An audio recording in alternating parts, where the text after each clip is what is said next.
Good morning, this is the Eager Beaver Show. You are listening to a True North Eager Beaver Media Incorporated podcast.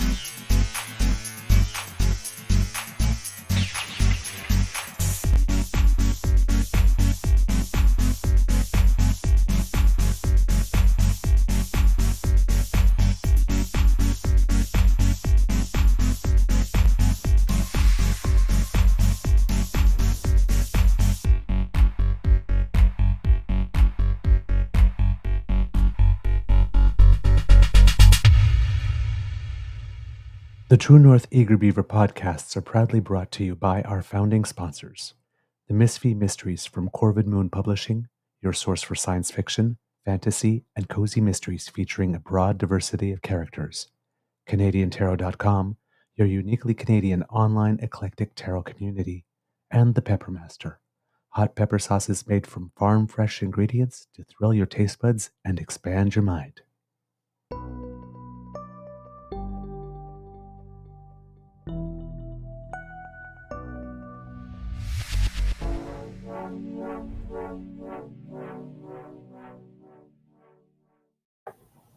Well, good morning and hello, kids and cubs. Oh my, got some wild hair going on here.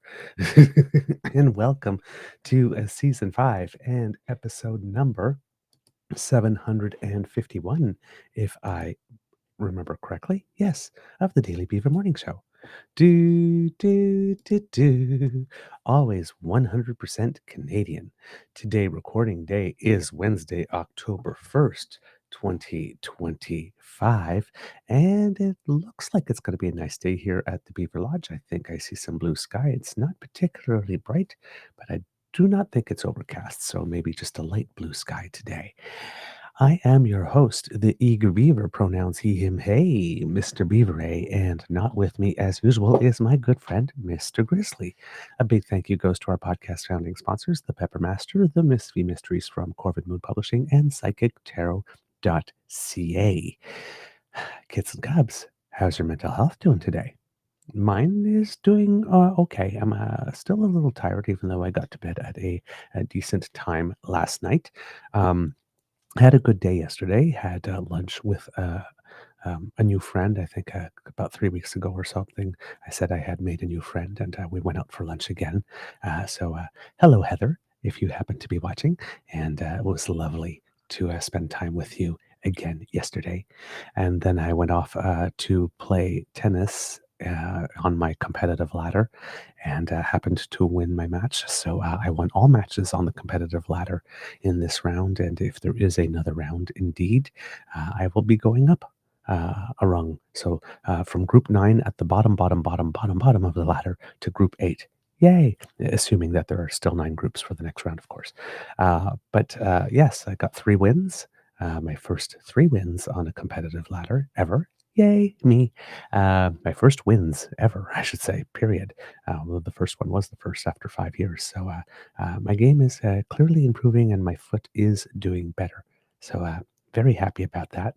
And then yesterday had to bring my bike into the shop because for the last little while, about a week or so, I actually, for some reason, something happened to my brake cables. I'm not quite sure, but when I was squeezing the brakes, not much was happening.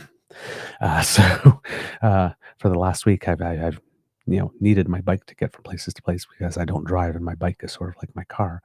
And but every time I came at a downhill, I had to get off the bike and walk it, and I always had to slowly coast in to where there were stop signs and red lights. So I couldn't really bike very fast because I didn't really have any brakes. So I brought the bike into the shop because I won't need it for the next few days, and it'll be there for about probably 4 or 5 days until they can get everything tuned up and fixed. But yes, I was yes, driving without any breaks to speak of for the last little bit, so I had to be extra cautious. And for some reason yesterday, I'm not exactly sure if I had left it at the restaurant or whether or not somebody picked it up at the dentist club and brought it to the lost and found department. But uh, my bike helmet kind of vanished at some point in the afternoon. I don't I have no idea where it went. So, I'll have to make some phone calls today, and, hopefully I can get it back. So, a bit of a strange day, but a good day overall. Hope you had a wonderful day yesterday, and in particular, you, Kit Argosy Acres, because it was your birthday yesterday, I saw in the chat. So happy, from us, belated happy birthday wishes, but, uh just as sincere had we delivered them on time. And I hope that your day was fabulous and full of love and laughter and all that good stuff. And I hope you ate all the cake because on your birthday, this might be a little known fact, but at least at the Beaver Lodge, this is true. On your birthday, cake is entirely calorie and guilt free. Yeah, but it just happens to be. So I know, yesterday afternoon after bringing the bike to the shop, I did make a little stop at my favorite dessert place and had a piece of cake in your honor. So, I celebrated with you, Kid Argos Acres. Hope you had a wonderful day. Ah, kids and cubs. Well, yeah, I think I asked how your mental health is doing, but if I didn't, how is your mental health today? I hope it is going well. Looking into the magic monitor, I see that, oh, well, Kit Argosy Acres was the first one in. Well, there you go. You got my birthday wishes. Like this, let us know in the chat what it is you did. It would be very interesting to know how you celebrated. The Breens are here saying good morning. So is Kit Nona Carol. Hello. Good day to you. We have Kit Grace here as well. Ooh, talking about allergies. Yeah, yeah, indeed. It is the season. Ah, boy. Who else do we have? Go Kit Chris. Hello. Good morning. Yes, yes, yes. Our one of our favorite Albertans. You're in the chat. Thank you for welcoming this Albertan. You're welcome everywhere. You are welcome everywhere we are, sir. Do not doubt that for a second. Um, yeah, I can imagine that shit in Alberta has you steaming mad and pretty hot. It's there's some weird stuff going on there. Kit Christian is with us, and bon matin à toi, mon frère. J'espère que tout va bien. We have Kit playing with 3D, who is with us this morning as well, saying good morning all. Kit Elaine is with us. So is Kit Bucky, saying, curse this postal strike. I have an order of edibles coming and my stock is rapidly depleting. That is a national emergency. We need to fix that right away. Chop, chop. Let's see. Who do we have? Oh, Uncover is here with the Beaver Dad joke of the day. What's a beaver's life motto? Damn it, build it, love it. I like that, actually. That's good. That could go on a t-shirt, I think. We have Kit Saucy here saying good morning. Who else do we have with us here? Kit Argosy Acres says a low-key day, but did enjoy an Americano and a ginger cookie. And with Kit Linda M chiming in that ginger cookies are the best. And I do have to agree, ginger cookies are pretty good. And if you grind them up with a little butter, they also make a great base for a cheesecake. Just letting you know. Little Kitsu Cooks, Kitsu Cook hack there for you if you want to switch it up. Who else do we have with us? Yeah, Kit Carol agrees. Ginger cookies, so yummy. I'm hungry now. And we have Kit Moan here sliding across the plate for good morning. And good morning to you and all the family. A slight apologies to the kits who have joined live for the bit of the technical weirdness. For some reason, when I was programming the show, I wrote the entire description, changed the date, changed the title, and then I clicked the button for it to send to all the places that our show is streamed. And for some reason, and I do not know how or why, everything from yesterday appeared again. So there were a few of you this morning I saw in the chat that were a little confused, wondering if it was a repeat or what was going on. Um, I listen. It was a weirdness at Restring, but who knows? I'll take responsibility. I have no idea how that happened. So unfortunately had to take a few moments to write it up again and then make sure that the program was seeded in all the places that it needed to be with the correct description. So I thank you for your patience this morning with the late start. But yeah, that was very, very weird. I'm not sure how that happened. It's the second time that happens to me over the past 3 or 4 months, and I don't know what causes it or why that happens. It's just sometimes it does. And then I'm like, off the top of my head, I'm going, oh my God, what did I write in the description the first time? Because it's not like I saved. Well, when I press the thing to program, that's what it's supposed to save. And given it didn't save anywhere else, I had to try to remember what did I write again? What did I title the show?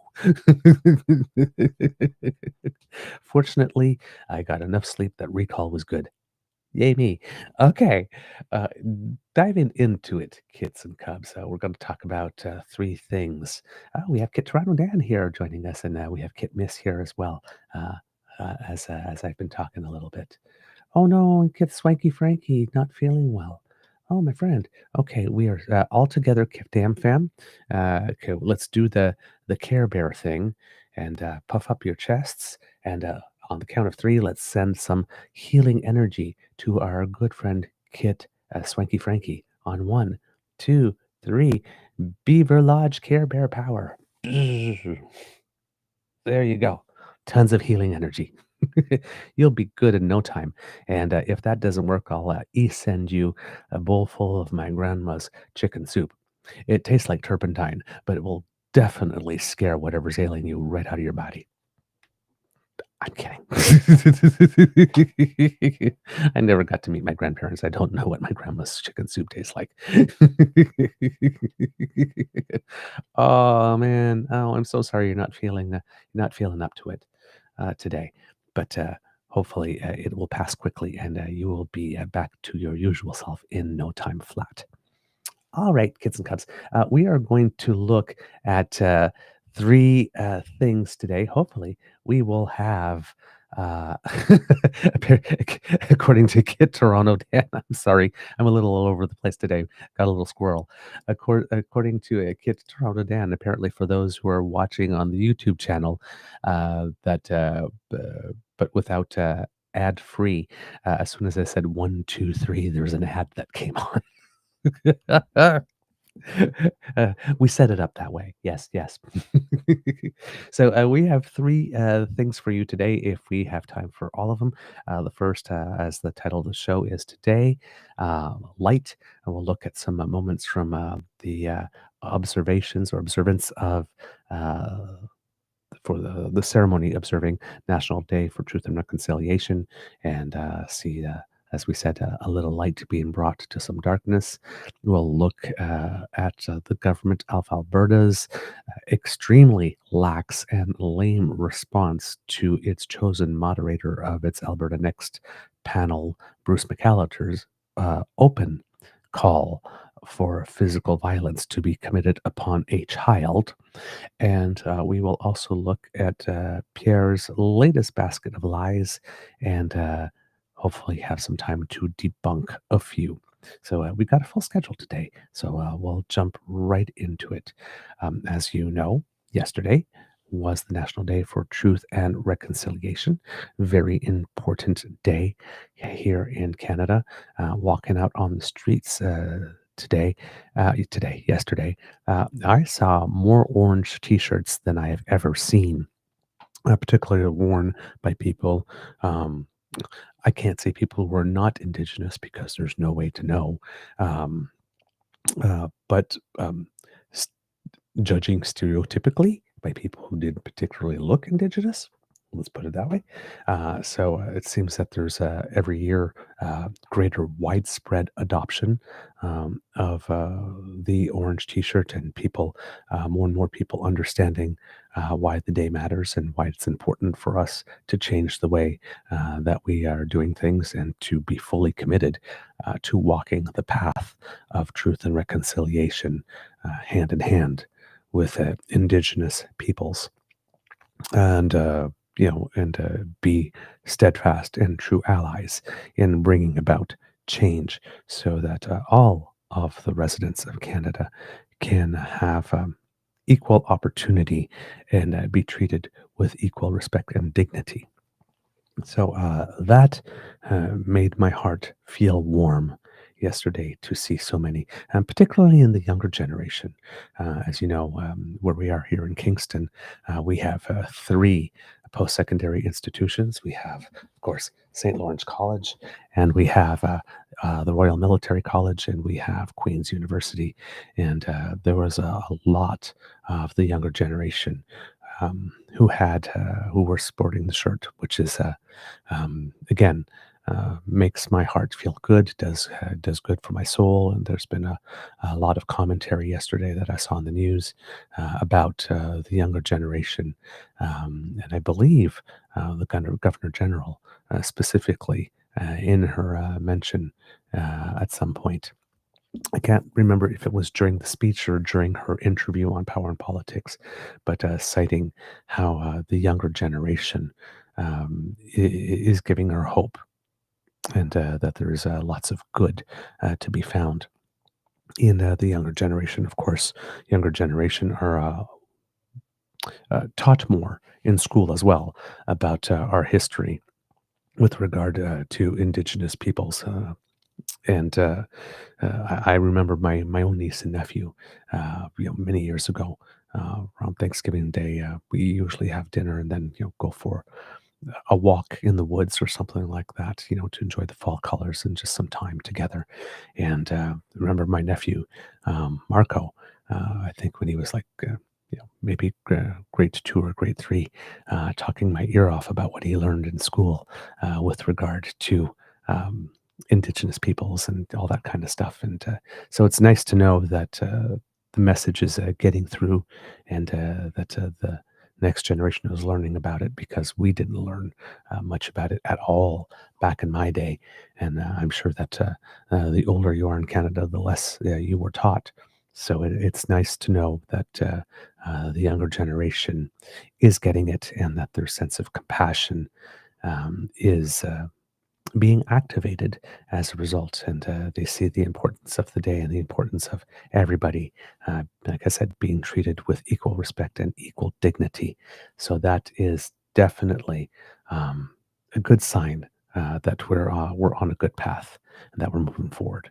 But of course, we can't leave everything up to the kids, right? We have our own work to do on that path as well. Yesterday, there were ceremonies on the lawn of Parliament Hill that were um, uh, co-produced, I guess, or produced with the Aboriginal People's Television Network and the National Center for Truth and Reconciliation. That was there's a good sign as well. More participation of key groups in the organizations of the ceremonies that mark the day, and of course, there were lots of ceremonies from coast to coast to coast in this country yesterday. But we're going to take a little look at the ceremony on the Hill. And we are going to start with the words of the Governor General, Mary Simon, who, as you know, is Inuit. And of course, there was lots of praise for former Prime Minister Justin Trudeau yesterday, as Mr. Grizzly mentioned in one of the articles that we read to you. But him being the first Prime Minister to truly make a concerted effort and commitment towards truth and reconciliation, and setting a bar that was relatively high for all future Prime Ministers to follow. So we'll um, take a look at because it's Yeah, it's the last yesterday was the 5th National Day for Truth and Reconciliation, but it had been the 10th anniversary since the calls to action from the Truth and Reconciliation Commission had come down. Commission that had been headed, of course, by the late Murray Sinclair. Um, and there was a wonderful conversation yesterday. If you watched the CBC special at the beginning of the show with Megan St. Clair, who's a frequent panelist on news programs, but also the son of Murray Sinclair. And if we have a next couple of extra moments, if we're efficient on time, might be able to bring that moment to you as well.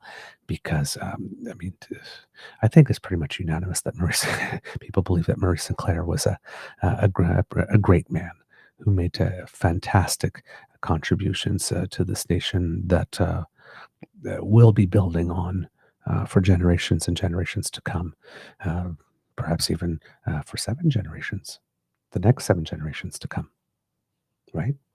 So it would be, um, it was both of them being very public figures in their own ways. It was. I can imagine for Megan Sinclair, it must be an interesting day because, his father is no longer with us, and it's still relatively recent that Murray Sinclair has left this realm to travel towards and to be with his ancestors, as is often said. But but at the same time, having a day that is so inextricably linked with his work here during his time on Earth, um, that you have um, very positive memories of your own father and memories of which you can be very proud. But then again, it's within the context of a day in which we remember one of the darkest chapters of our own history, but also have hope that this is a chapter that with each passing year is further and further and further back in our past with a stronger and stronger commitment to never, ever, ever, ever recreate that past. And not only just for Indigenous people, but not recreate that past for anyone else because nobody deserves what happened then at all, right? If we all believe that we are humans and um, we all inherently have dignity by virtue of the fact that we exist and that we are individuals, um, and that dignity, there's a basic minimum amount of respect that every human is due by virtue of the fact that they walk this planet and breathe the same air. Everything after that is earned, but there's still a basic amount that we are all due, that we owe each other, um, and that we don't lose sight of that. Um, uh, that's the key part because that type of treatment in our history at that time was we singled out Indigenous people for special uh, treatment that was not favorable. That's something that can happen to any group, being singled out for that type of special treatment. And if it's not good for one, it's not good for any. So uh, there are broader implications of that day for overall society. That's one of the reasons why we want people to um,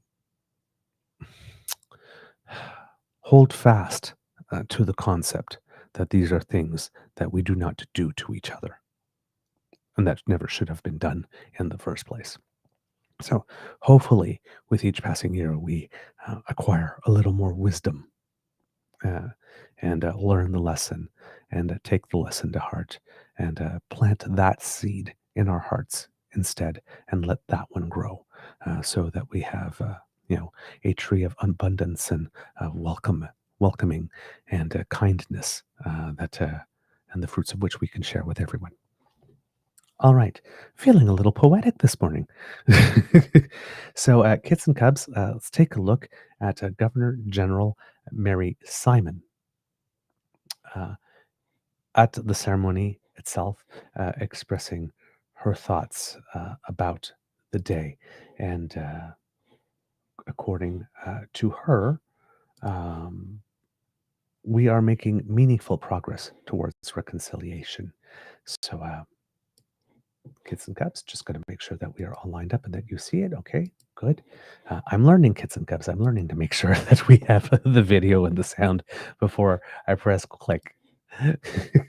All right, and let's see, where did, there we go. And let's hear from the Governor General. Afternoon. Tungasugitsi ilunasi. Bonjour. What a beautiful sight out here in front of me. A mix of Indigenous people and Canadians being here in remembrance of what happened to our past, but also looking to the future. Survivants des écoles résidentielles. Survivors of the residential school, Sheffield Cotton. Prime Minister, and distinguished guests. First, we are gathered today on the unceded territory of the Algonquin Anishinaabe people who had cared for this land for thousands of years. Over the past 50 years of my career, I have always dedicated myself to reconciliation. J'ai toujours jeté des ponts.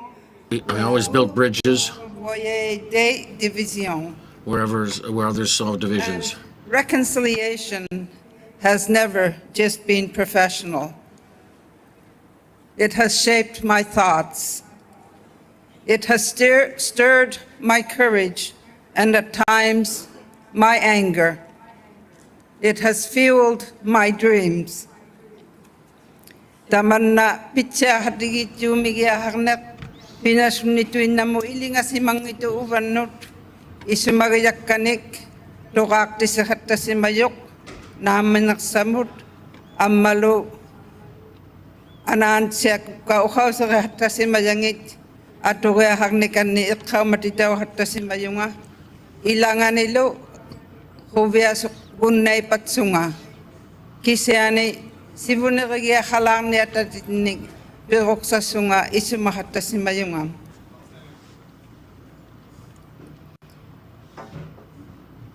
Je continuerai d'avancer sur le chemin de la réconciliation. I will continue to move forward on the path of reconciliation with the hope for future generations.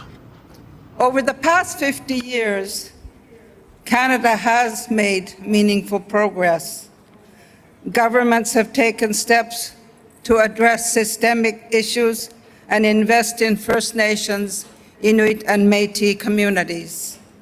In 2010, the Truth and Reconciliation Commission sparked a national awakening as survivors bravely shared their truth about residential schools.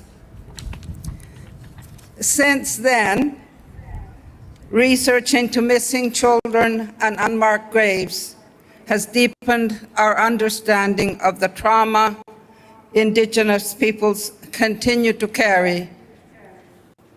En tant que Governor General, as the Governor General, I attended the presentation of historic apologies Pape Francois. Made by Pope Francis. I first witnessed the audience, I witnessed the first audience between Indigenous leaders and His Majesty King Charles III just days before his coronation.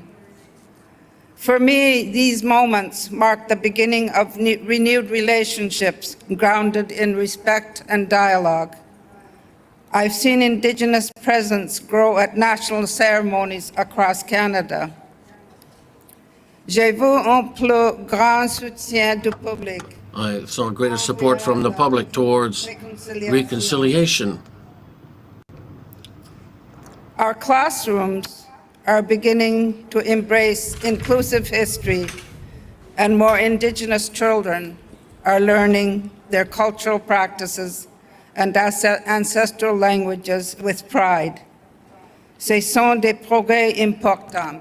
This is important progress. But much more work remains.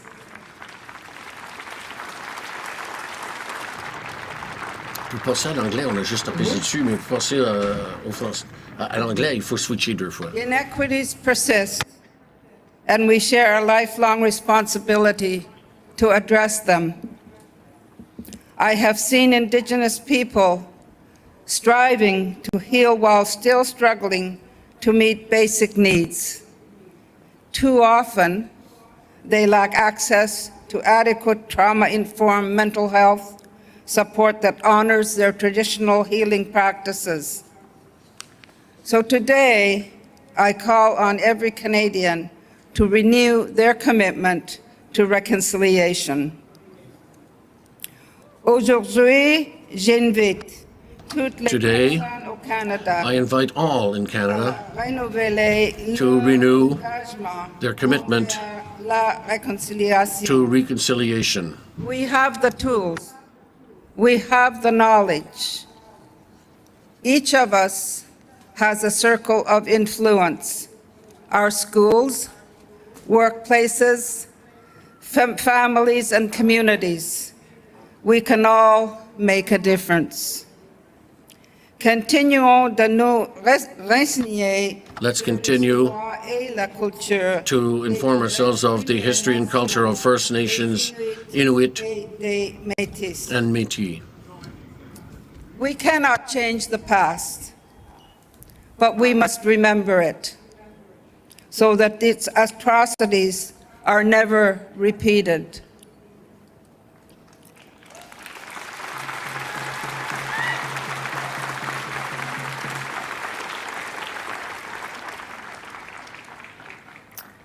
And while the present is ours to shape, we can also build a better future.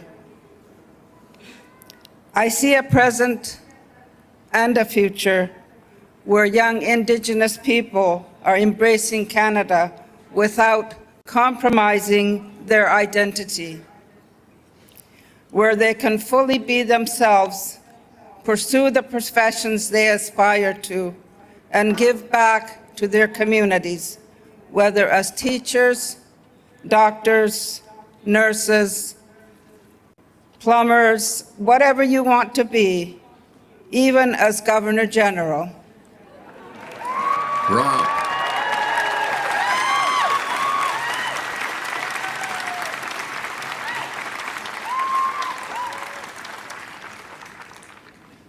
La Canada tire sa force. Canada draws its strength from its diversity. Let's keep building a country where all peoples, Indigenous and non-Indigenous, can truly thrive and face the challenges ahead together. And I think today is a time to remember the past, the present, and the future. And the future is something that we think about with hope. Today is also hopeful. We are hoping that today will make a difference to all of us. So thank you very much. Merci. Nakormik. Thank you.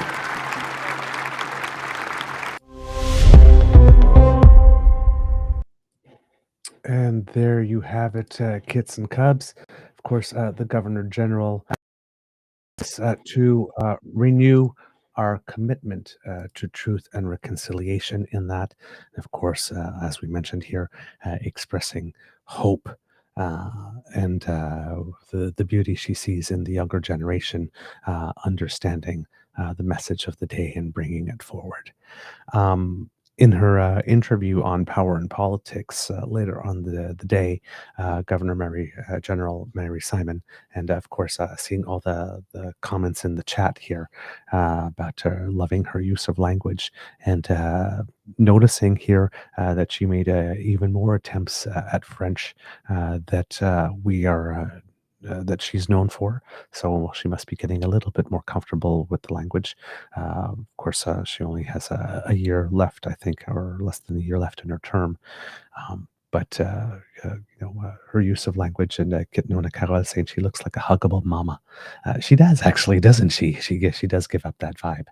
Um, so delivering her thoughts, but also remembering in the interview on power and politics, and I believe she has mentioned this before, how she experienced the situation of residential schools differently, but because she was the product of a mixed marriage, I believe her father was white, she didn't look enough like she was Indigenous, so they left her behind while everybody else was taken away. And talking about the survivor guilt that comes with that, and that was her. Because she didn't go to the schools, but that was her experience of the residential school, was to see people taken away and her being left behind, and her not losing language and culture and being able to be raised by her family like many other kids did. And then, now as Governor General, feeling that she carries some extra responsibility as a result of that. So I love it. We've had really, really good governors general uh, over the past little while, with the possible exception of maybe Julie Payette, that didn't really work out all that well.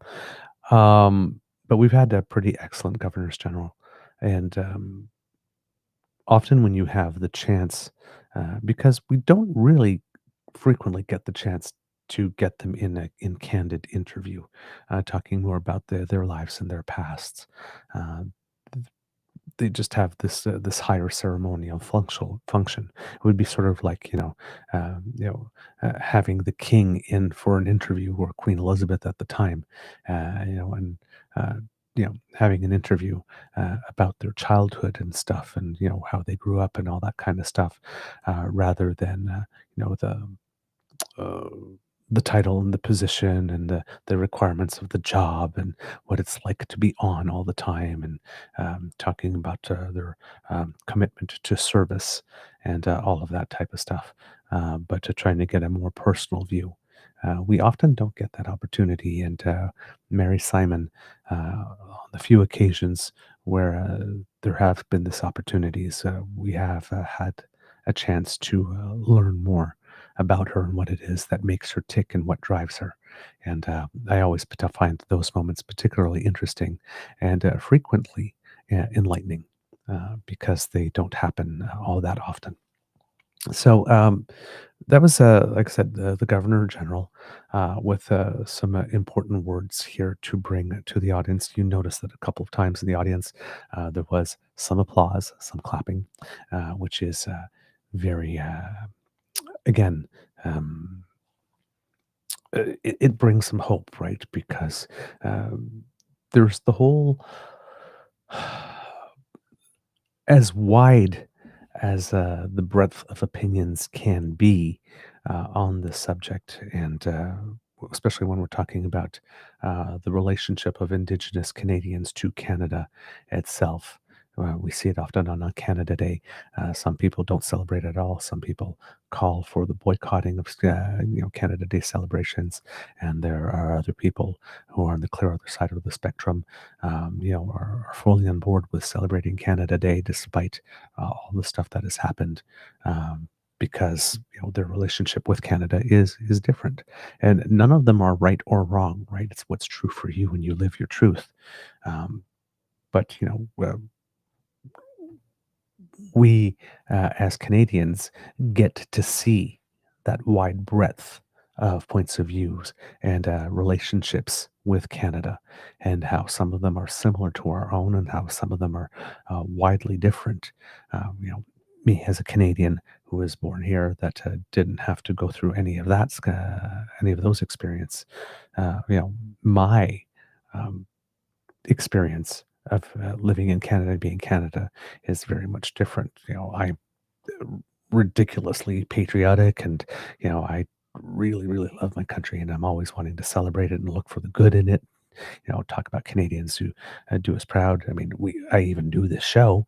One of the motivations is, how much I love my country, and and I want to, and I find my country fascinating and how it works fascinating, and I'm a bit of a geek for that, and want to share my passion for that with a whole bunch of other people, so that they can see all the beauty that is in Canada, even though it can be quite messy at times, but all the beauty that's in there, and and look at the darker parts of our history head on, without flinching, and accept that these things happened, but then look at where we've come since then, and and look at all the work that we have done, and be happy about that, and be proud of that work, while still being brutally honest with ourselves about the work that's left to be done.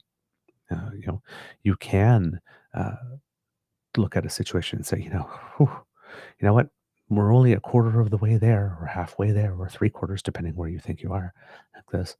And the last little bit might be the toughest bit yet, but you know, knowing we'll get there. Looking at saying, even if you consider that we're only a quarter way there, or the fifth of the way there, or that we've only taken 5 or 6 steps, or one step even from where we were, that one step, if it's a step in the right direction, you can look back and you say, you know what? What's the good? What new was created? What seeds were sown when we took that step, for the, you know, for there to be flowers that grow on the path after we walk it, right? Rather than scorched earth. Right? So, and hopefully, if you're looking back and you say, well, hey, we're only a quarter of the way there, but, um, that quarter of the way had a lot of good things happen. Let's try for more of that. Take some inspiration, grab some courage from it, for what is left ahead to do. All right. The next words I would want to bring you are those of the Prime Minister, of course, when it comes to this day, because he was there too. And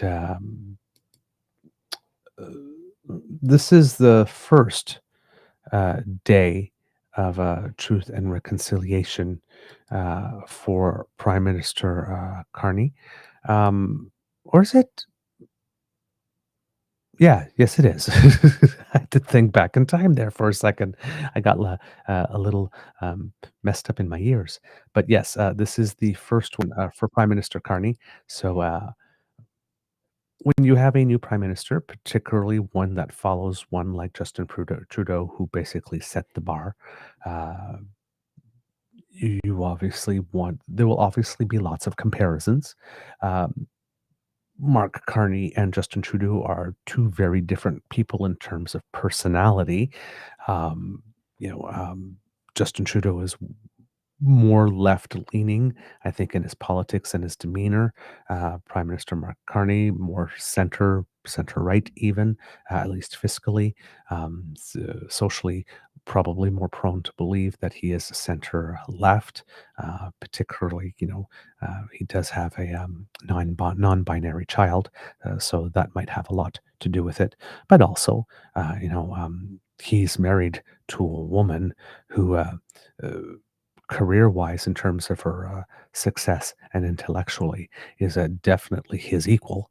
Um, and clearly, they have a wonderful relationship and lots of respect for each other. So these are all signs, and of course, his career in terms of being a special envoy for finance and climate change, I believe the title was.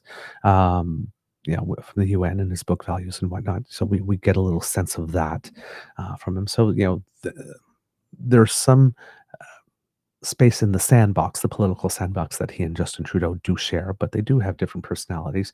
Justin Trudeau much more effusive and ready with the big hugs and all that type of stuff. Mark Carney a little more businesslike, a little more dry. Both of them, though, have had very healthy self-deprecating senses of humor, and we've seen throughout the past few months that our current Prime Minister, even though he is a banker And you see the moments, when he's talking, the sort of boardroom type talk and talking in points, point one, point two, point three, and all that kind of stuff. Um, Also being a real person, right? Really enjoying the music of Down with Webster. Um, there was another tweet from him the other day. He was at the Ottawa Blues Fest and had taken in a concert by the Pogues. Really likes them. The other day, there was a news of him, his wife, running, I think, sort of like a 26-kilometer cross-country type race, and he was there to support her. And then all of a sudden, at the last minute, says, "Oh, heck, I'll run it too." And then he ran the race, and his wife finished a couple minutes after him. And after running 26 kilometers, n- not just collapsing on the ground or going over to rest like many people would, like I would if I had to run 26 kilometers. Like, don't talk to me, but staying at the finish line to be able to. Be there when his wife crossed, but also celebrating and taking time to chat with other people in the race that had finished as well and giving them his congratulations. So he's a real person, right? We get to see these moments. And so um, even though they have different demeanors, they have different personalities, they might focus on different priorities.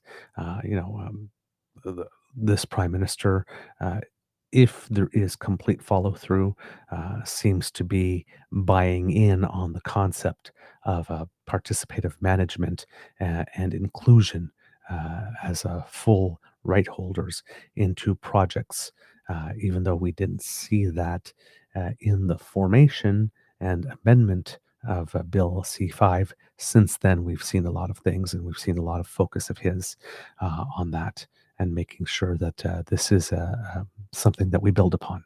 So let's take a listen to the words of our Prime Minister for the day, and let's see what he has to say. One of the focus of or a focus of his words has to do with reconciliation being a generational, that it is incumbent upon all of us to take on. All right. So, kids and cubs, the Prime Minister of Canada on the National Day for Truth and Reconciliation. Miigwech, Charlotte, Ripa, the survivors here, the survivors across the land, Miigwech, thank you.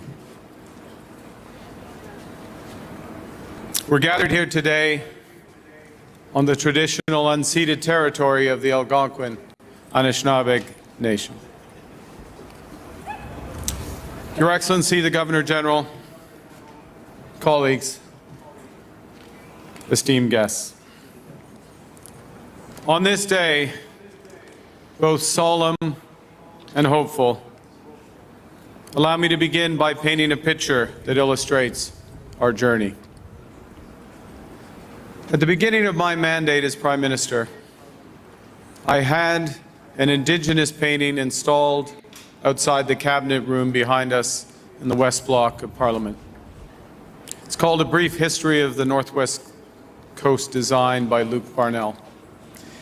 And it depicts a painful part of our shared history through 11 wooden panels with images inspired by the design on the bent wood boxes and feast bowls of the Nisga'a and the Haida. The first few of those panels burst with vibrant colors. And then, with contact, those colors fade until the middle ones become smothered in white paint, a culture literally whitewashed. The final panels begin to resemble the original glory, with image, though marked by what has been endured, that are renewed and resurgent. This painting captures the pain of suppression and assimilation, and the possibility of reconciliation and renewal. That possibility rests on truth. Truth is the foundation of justice. And the truth is, for more than a century, this country ran residential schools. Over 150,000 First Nations, Inuit, and Métis children were taken from their families and their communities, torn from their languages, their cultures, and their identities. Les pensionnats représentent l'architecture d'une politique. These residential schools represent the architecture of a cancel culture. It's not a distant chapter, but a lasting Residential truth. schools are a truth that survivors have carried with them when others would not. A truth recounted more than 6,500 times before the Truth and Reconciliation Commission. So we could no longer say that we did not know. On this National Day for Truth and Reconciliation, we honor survivors and the children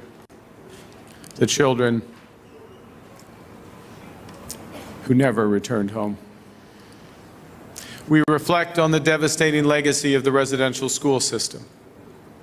And we, as a government and as a people, we match remembrance with responsibility.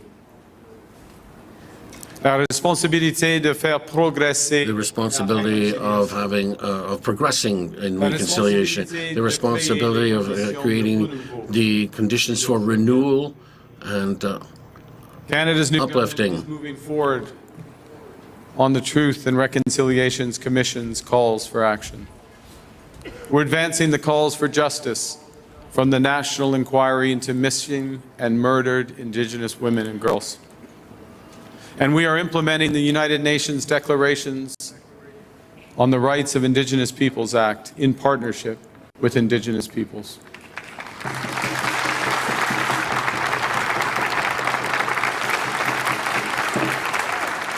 I know we have a long way to go, but we are building together in health, in education, in economic opportunity, in housing, upholding Indigenous rights and empowering Indigenous communities with security and prosperity. Le nouveau gouvernement du Canada sera Canada's new government will also be a partner en respectant by respecting self-determination, recognizing the fact that partnerships start with a shared understanding and by making equity and Indigenous participation a priority in the building up of our country.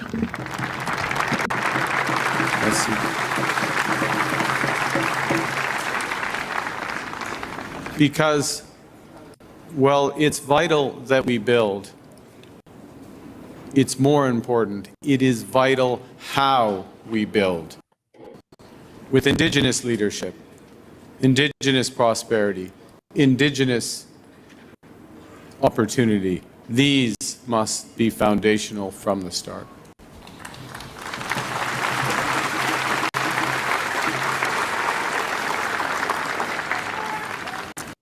We pledge to build a future where survivors are honored with remembrance, with justice, and with a stronger, fairer Canada. Un Canada rendu plus fort par A Canada made stronger by the resilience of its Indigenous communities. Reconciliation, as the Governor General, Her Excellency, reminded us, reconciliation is a generational task that must be lived and practiced every day by every Canadian.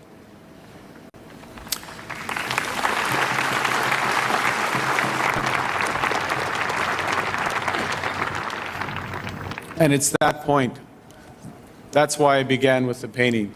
That's why the pain of the repression and the possibility of renewal are the last images that I, as Prime Minister, and my ministers see before we enter the Cabinet room to take some of the most important decisions in this country. It's there so we remember what came before us. And so we are seized with the task ahead of us. We will not fail you. Merci beaucoup et vive le Canada. Thank you very much. Long live Canada. And there you have it, kits and cubs, the Prime Minister of Canada making his statement for national truth and reconciliation on the day for national truth and reconciliation. And lots of comments from the kits here, Kit PNC Bio, stating how he doesn't think that the Prime Minister Trudeau and Prime Minister Carney are actually all that different, at least on this front, noting that Prime Minister Carney had difficulty keeping it together yesterday emotionally, fighting back some tears and getting misty-eyed when he was talking about the subject. And stating here, if anyone hasn't seen this, he has a really hard time getting through the part about children and gets pretty teary-eyed when he says he won't fail them. We won't fail them. And that's true. Like I said, like I said, there's things that they do have, and there are definitely things that they do have in common. But it's how would I put it? People have a stereotypical view of what bankers are like, and so when he cracks, he breaks that wall many times, and he has broken that wall many times since becoming leader of even since he was campaigning to become leader of the Liberal Party. But yes, indeed, Kit Nanakawa here saying, what I see, people who really care for change. Thankfully, Canadians elected a leader, not a schmuck. Kit Saucy here saying, the emotion seems genuine. They will start harping on him like they did Trudeau for having tears. Yeah, indeed. Indeed. And Kit PNC going, of course they will, because they can't understand why the idea of the children away from their parents, often ending up dead, would cause someone to cry. I was having this conversation with someone yesterday in a store. Somebody that works at one of our local dollar stores who, when I go there and buy something, we always have a little bit of a conversation in the store. But yesterday bumped into him at the Shoppers Drug Mart, so totally off work. And we're talking about this a little bit and, relating personal experiences.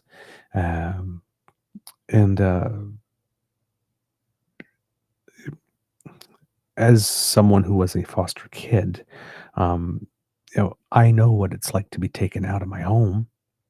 Clearly, not the same reasons. And clearly, I was still able to have a relationship with my mom. But my mom, having suffered mental illness and not having had an opportunity to raise any one of her children from beginning to end, certainly knows the pain of what it's like to having a child taken away. And there are things in life sometimes that we have that can give us an inkling of what it might feel like somewhat, but clearly not to the degree that was experienced. When I was taken out of my home, it wasn't because I was, or my mother or I were looked on as inferior beings or heathens or whatnot. She was ill. She was ill, a single mother. She was ill and she couldn't take care of me. And you're not going to leave a 3-year-old in a home alone. So you have to do something. You're not going to leave a 6-year-old in a home alone. So, more than once, I was taken out of my home, but also, when you're 6 years old and it's happening to you, or 8 or 9, you don't have the life experience. Your brain isn't fully developed, whatnot. You don't understand really what's going on. All you know is that, last night you went home and you were with mom and tonight you're not, and you're not going to be for the foreseeable future. And all you want to do is go home, and nobody can tell you when that's going to be. And that is That's not a fun experience. Having experienced it a few times, uh, yeah, it's hard. Um, Sorry, I'm welling up.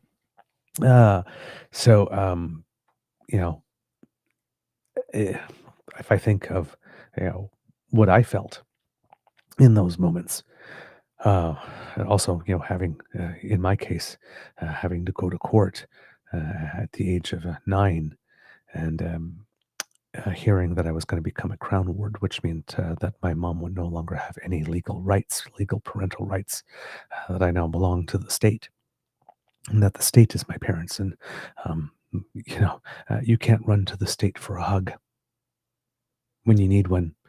When you fall off your bike and scrape yourself, you can't run to the state to kiss Bobo.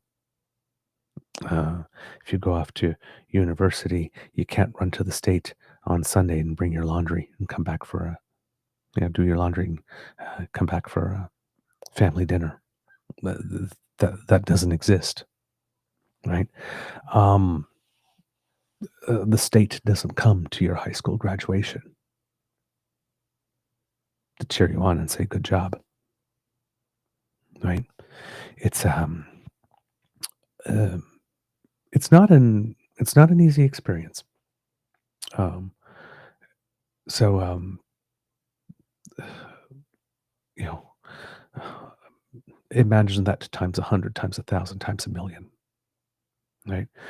So I know how tough that was for me and my mom, uh, and I still can't imagine how devastatingly hard uh, what what we did as a nation to fellow human beings. Um, some people survive that, and I can't imagine. Like I survived what I went through and turned out reasonably well adjusted, and a lot of people look at me and say, "Wow, that's pretty much a miracle." And in some ways, it's highly statistically improbable that I am here today talking to you in the way that I am and doing what I am doing, considering my upbringing. Um, so if I survived that, and we have people among us that have survived way worse. And some of them, yes, the effects of intergenerational trauma and all that kind of stuff has had devastating impacts on the present lives of many people. But there are also many people who, despite all of that being put on their plate, starting so far down a very steep hill, have managed to cobble together lives for themselves of which anybody would be proud. And when you think of the journey and the amount of work, the determination, the inner strength that's required, um, it's awesome. And not like awesome, like awesome. Focus on the awe. It's there's a lot of us that are made of much stronger stuff than we would assume we are. And often that others would assume we are just by looking at us. Um, so you have to y- you have to respect that. Yeah, that's quite a journey. Um, there's another moment from the day that a lot of kids are talking about in the chat, and it was the moment where the memorial cloth was brought out. And I have a little bit of words and some visuals for that. Unfortunately, after the words, I'm going to have to take down the volume because there's a song, and I'm not sure whether a beautiful song. I wish I could play it, but I'm not sure if there would be a copyright ding, and I would not want to lose the image of the memorial cloth being brought in. Um, for copyright, so I will preemptively myself, after the words, take off the volume. Um, but this was a particularly powerful and poignant moment. And like I said in the chat, some kids stating how they lost it when this moment came about. So we will have a couple of moments here. This is Stephanie Scott, who will be speaking to lead off the clip, and then we'll take off the volume, and I will give some commentary as I will leave the image of the cloth coming in on the screen for everyone to see. We must continue to uphold the truth. The National Student Memorial Register was created in ceremony and launched in 2019 under the guidance of survivors and elders in response to calls to action 72 and 73. Today we are sharing the verification of an additional 1,143 children who did not return home. The memorial cloth is a sacred blessed item by elders and carries the names of the many children listed in the National Student Memorial Register. At 60 meters in length, it is a vital, powerful part of our ceremonies to honor these precious lives. Every one of them was loved, and every child mattered. Let us all remember and honor these children as a sacred memorial cloth is lifted. It is our hope that families reclaim their children's names and begin their healing process. Miigwech, merci, thank you. So, kids and cubs, you see it streaming in. Again, 60 meters in length, about 180 feet, a little more than that. And very poignant moment. You see all the names. And again, we may have things in each of our personal experiences that are not exactly this, but that remind us of this. As a member of the rainbow community who lived through the HIV and AIDS, the worst of the HIV and AIDS crisis, our community has the quilt, the AIDS memorial quilt. So when I see this, it reminds me of that. And what I feel when I see the quilt, I had the opportunity, I think it was in 1995, to go to Washington, D.C. For a big swim meet. And while we were there, the entire quilt, not just a few panels, but the entire quilt that existed at the time was on display at the Washington, D.C. Mall. And it was spread out. And it, if you wanted to see every single panel and go around and look at all the ways that people memorialized and celebrated the lives of those that they loved, it took quite a long while to do that. And you can't help but be moved by the sheer amount of loss. All these lives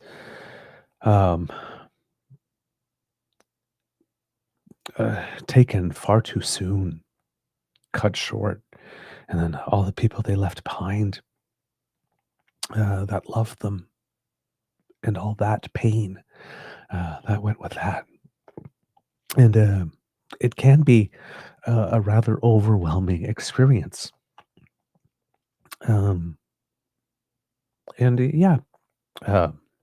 As you see, my eyes are welling up thinking about it. I cried a lot on that day, but I'm also extremely grateful that I had the opportunity to have that day. And especially then I imagine, the loved ones going around the mall and looking for the panel on the quilt that represents someone that they lost, maybe a quilt panel that they had a hand in stitching together. So I can imagine, you know, people who have experienced this, you know, seeing this memorial cloth and, you know, looking for a school, the name of a school that would be related to their family's experience, to the experience of their ancestors, and seeing the name of someone that maybe they haven't met, but that shares their last name, or um, somebody that they've heard about uh, through their elders or their aunties and uncles, and and spotting it there and seeing the connection. Um, another way you can think about it is if you come from a military family, and you happen to go to cemeteries in Europe where some of our war dead are buried, and you see the grave of a member of your family, and what it is that you feel, and then you see all the graves together as a collective, and again you think back of like just again lives taken too soon, lives lost, and everybody that they left behind. There are lots of ways for many of us, even though we're not Indigenous, to be able to connect somewhat with this type of feeling. And yeah, uh, an extremely powerful moment from the ceremony. Oh boy. Uh, did not actually think I was going to well up doing this show today, and twice so far. But there you go. That's one of the reasons uh, we do this. We have these days. We have these moments, right? It's you have to feel it. You have to open up your heart and your soul enough to feel it, to be able to, if I can um, play on a phrase that we know when we talk about walking a mile in another man's shoes, uh, walking a mile in someone else's moccasins, in this case. And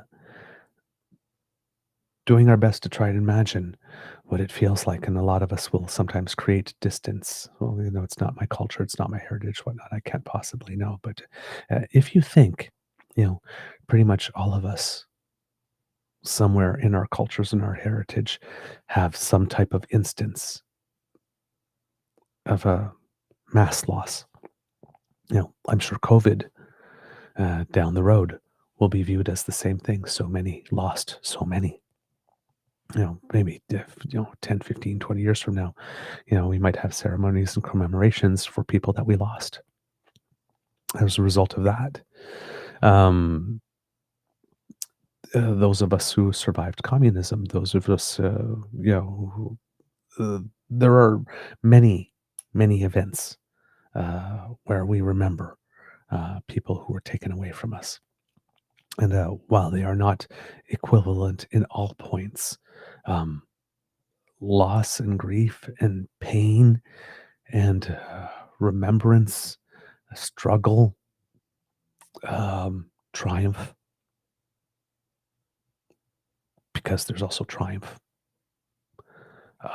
All of that is stuff with which we can relate if we just open our hearts and open our souls and open our minds a little.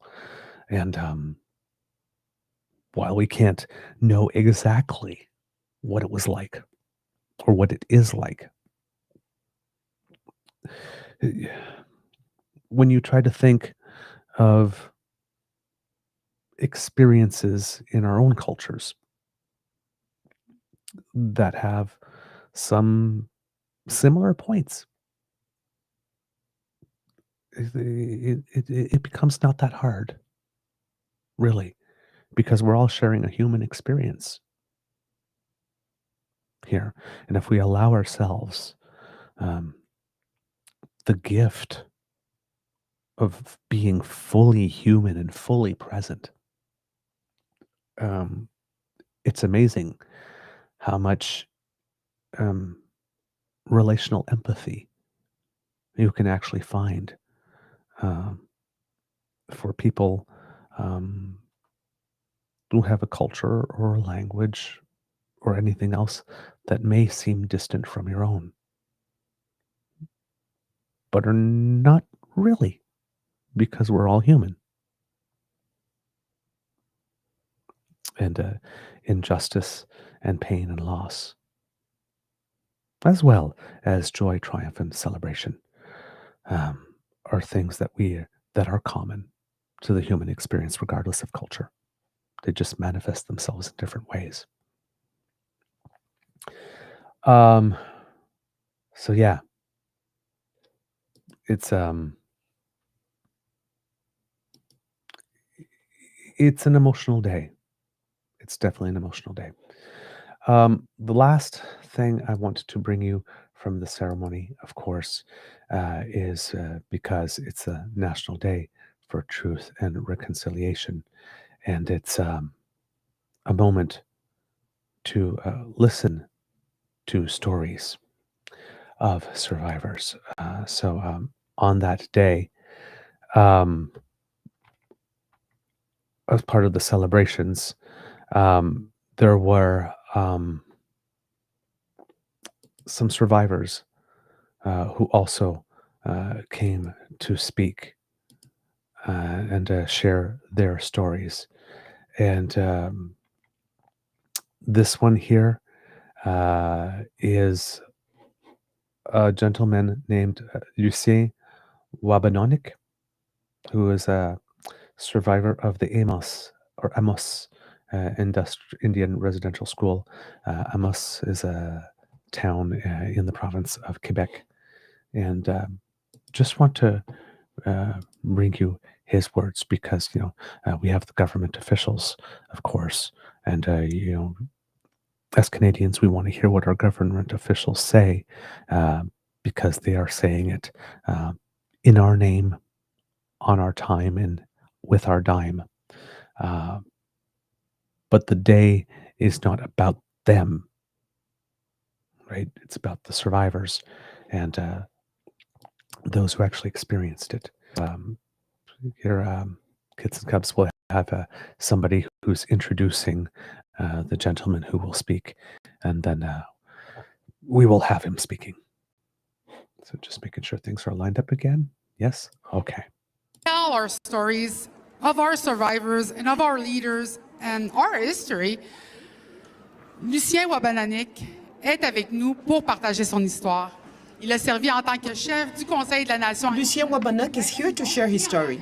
He has served as chief of the Lac-Simon Anishinaabe Nation Council and as Grand Chief of the Anishinaabe Nation Tribal Council.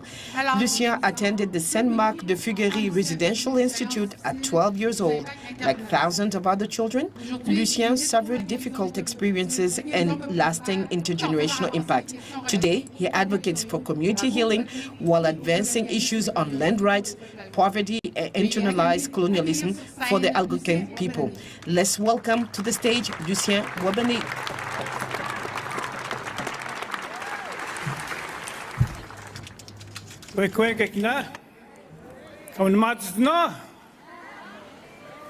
I was saying, are you feeling good? We better be feeling good today. It's a beautiful day. We have a beautiful audience today. I remember when I went back in my first day at boarding school in Saint-Marc de Fuguerie. I didn't have no shoes at that time. I wore one of those moccasins in front of us here. I didn't speak a word of French. Not a word in English, not a word. And you know what? When I cross the river over there tomorrow, I'll be speaking French. And this side of the river, I'll be speaking in English to you today. But, you know, after hearing those special invitees to speak, the people who spoke just before me, you know, they gave respect. Respect to those children who never came home. I was almost one of them, like many of the elders are today. They are here, but many of them didn't make it here today. So I give them my respect. I give all of you our respect, and I welcome you on this unceded territory, on Anishinaabe unceded territory. Thank you, Mr. Prime Minister. All of you distinguished guests, thank you for being here to listen to our words and not to forget. We are First Nation. We are the true owners of this land.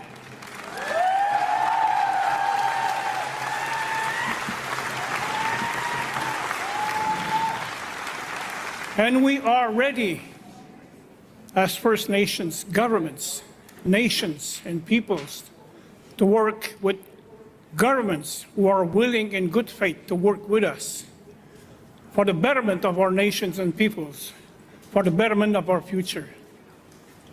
The society as we know it today needs to learn more about our history, our stories.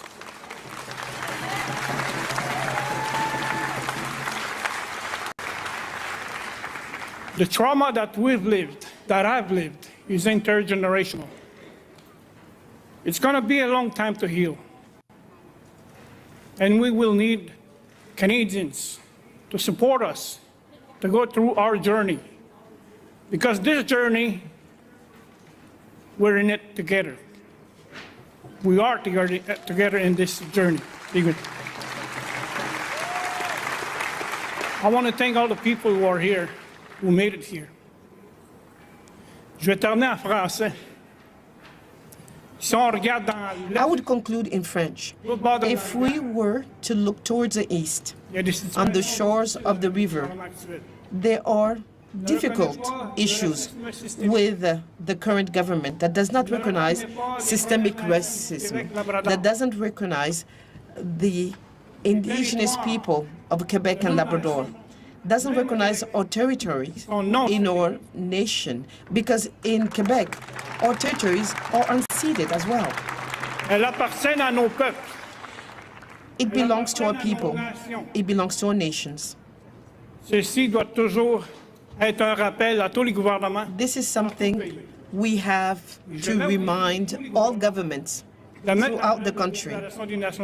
And I will call on all the governments to uphold the UN declarations. And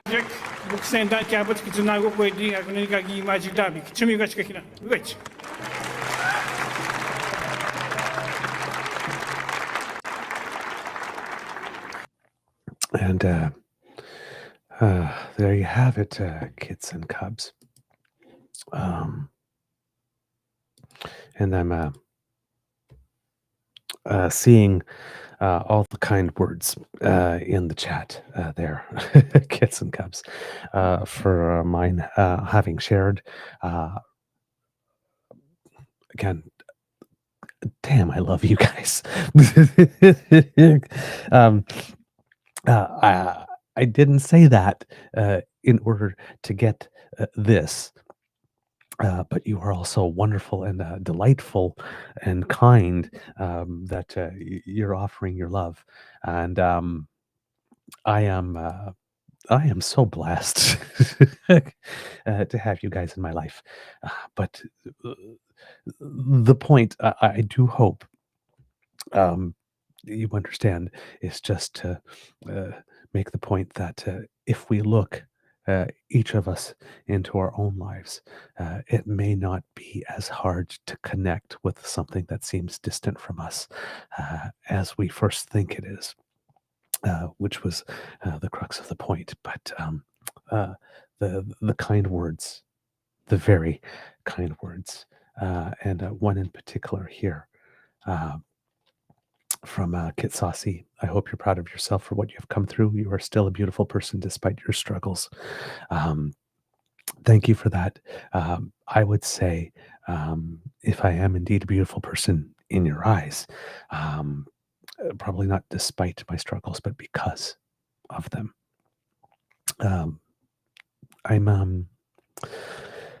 They were tough to go through when I went through them, but looking back at them at 52, um, um, um, I'm oddly grateful that I had them, because I like who I am today. And I am proud of what I've achieved, um, and how far I've come. Didn't do it alone. Did a lot of it alone, but didn't do it alone. Had some great help from some great people at some very key times. And yes, Mr. Jim and Mama Lori, I am looking at you. Thank you. Thank you. Thank you. And, you know, it's despite my experiences with the foster care system not all having been positive, I am grateful that there was a foster care system there, because imagine where I would be if not, right? It was far from perfect, far from perfect. But in my case, it did the job. And fortunately, through whatever blessings, I was able to maintain some type of center, and you know, either I was ridiculously stubborn or determined. You pick which side of the coin that is. But yes, I was very determined at a very young age to not have an adult life that would be anything remotely like my childhood, and did everything in my power to make sure that that would indeed be the case. And fortunately, there was the kindness of strangers along the way that helped me with that. And I am now in a very good place, even an enviable place, I recognize. And again, just goes to show that it doesn't matter where you start. You can have a good finish. You can definitely have a good finish. And so that's my hope for the Indigenous community, and it's my hope for our relationship, Canada's relationship with the Indigenous community, that didn't have the best of starts, but hopefully we stick the landing and nail the finish. All right, kits and cubs, moving away from that portion of our show to the next one. Kit Saucy, are you able to put a link to this clip in the chat so we can watch with the song after? Yes, Kit Saucy, I definitely can do that. And actually, since you asked, let me do that right now. This here going into the chat is the link to the clip. And what I will do is, fortunately, this clip is divided into sections. So what I will do is I will put a timestamp at the section where Stephanie Scott starts to speak before the cloth comes in. And that way you will be able to find it a little easier.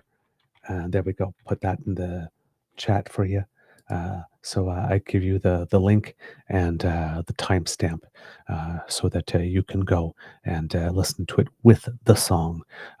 It is definitely much more powerful with the song. I will tell you that. Beautifully interpreted as well. Thank you for making that request, Kit Saucy. I don't think I would have thought of it on my own. actually. Okay. Moving on. Yesterday, we talked about an incident at the Alberta Next panel event in Calgary. I think it was the before last one in the entire series, and how during that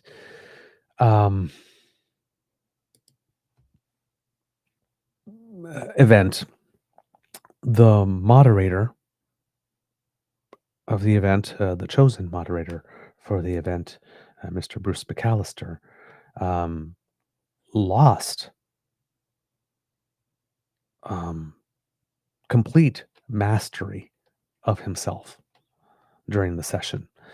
And when a child, a teenager, came up to the mic and wanted to ask a question,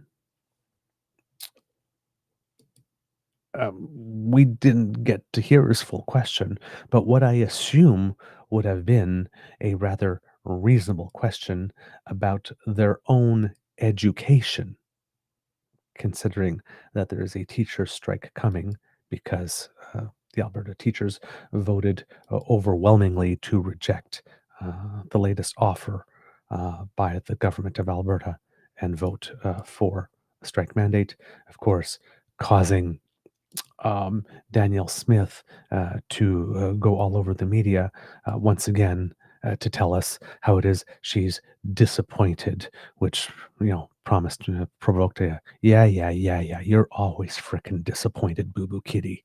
But it's not about our... thank you for letting us know your feelings, but fuck your feelings and just do your damn job and pay people what they're worth. I don't really give two shits that you're disappointed, Danielle Smith. You're always disappointed when you don't get your way. This is the frickin' Viric assault of Canadian politics, that one. Sorry. There's some contempt in my voice, dripping contempt that you can hear. But this one really sticks in my craw. But yes, this was a situation that was going to have to be dealt with publicly. There was going to have to be some follow-up on that, because you have an event like that stand, particularly since there was a lot of members of the audience who were ridiculously, not ridiculously, appropriately, but very upset that this had happened. When we showed the clip, there were some people that turned around and said, rude, rude, rude. But Nate Pike of The Breakdown pointed out in a tweet something that was, I hadn't noticed at the time, but it's true. You will notice while that child was first had his voice taken away from him by the mic having been cut. And there's some images circulating suggesting, I don't know if that's the case, but that shows sort of Danielle Smith with her hand sort of here in a freeze frame, people suggesting that she's the one that gave the order to cut the mic. I don't know if it's just I didn't see the clip of the video at that point, so I can't ascertain that that's exactly what was going on there. But if that's the case, then no wonder she's taken the position that she is, that we will tell you about it here in this section of the show. But not only did this young person have their voice removed from them, but then the host proceeded to publicly humiliate the child by gaslighting him into believing that or attempting to gaslight him into believing that his question was stupid, moronic, not particularly well phrased, when I'm sorry, but I'm a 52-year-old man, and I completely understood every word this child said and had a good idea of where it is that he was going to go with it. And it was completely coherent and cogent and definitely within the bounds of a question that would be appropriate for such a forum. And then accused him of trying to sow chaos. I am hoping, I don't know if that type of public intervention, gratuitously cruel intervention meant to very much publicly humiliate someone by and basically lied about what the child was doing and saying is enough for a defamation suit. But if it is, I am hoping to everything that is holy that this child's parents are looking for a very good lawyer right now. Or hopefully that there are some lawyers who would definitely be trying to reach this family to offer their services pro bono. But after having taken his voice away and after totally publicly humiliating and degrading him, then, because that little filter in the brain that's supposed to kick in, that little gate that's supposed to kick in when you think awful things and say, "Ooh, this is something that's awful that I'm thinking that I should not say," that did not kick in for Bruce McAllister.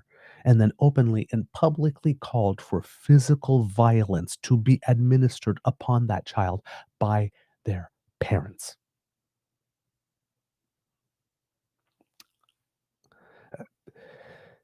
Nobody on that panel, as Nate Pike pointed out, nobody, not a single person on that panel intervened to stop Mr. McAllister. People in the audience objected. You could hear them. Nobody on the panel objected. I have yet to see any public comment from anybody on the panel about what that happened. So that might give you a sense of the makeup of the people who are on that panel, because it seems to me pretty damn obvious that when someone is publicly chastising a child and saying that they should be beaten for daring to ask a very salient question about their own education, that some adult in the room would stand up and say, "Hey, you're out of line." But nobody on that stage did. That is particularly telling.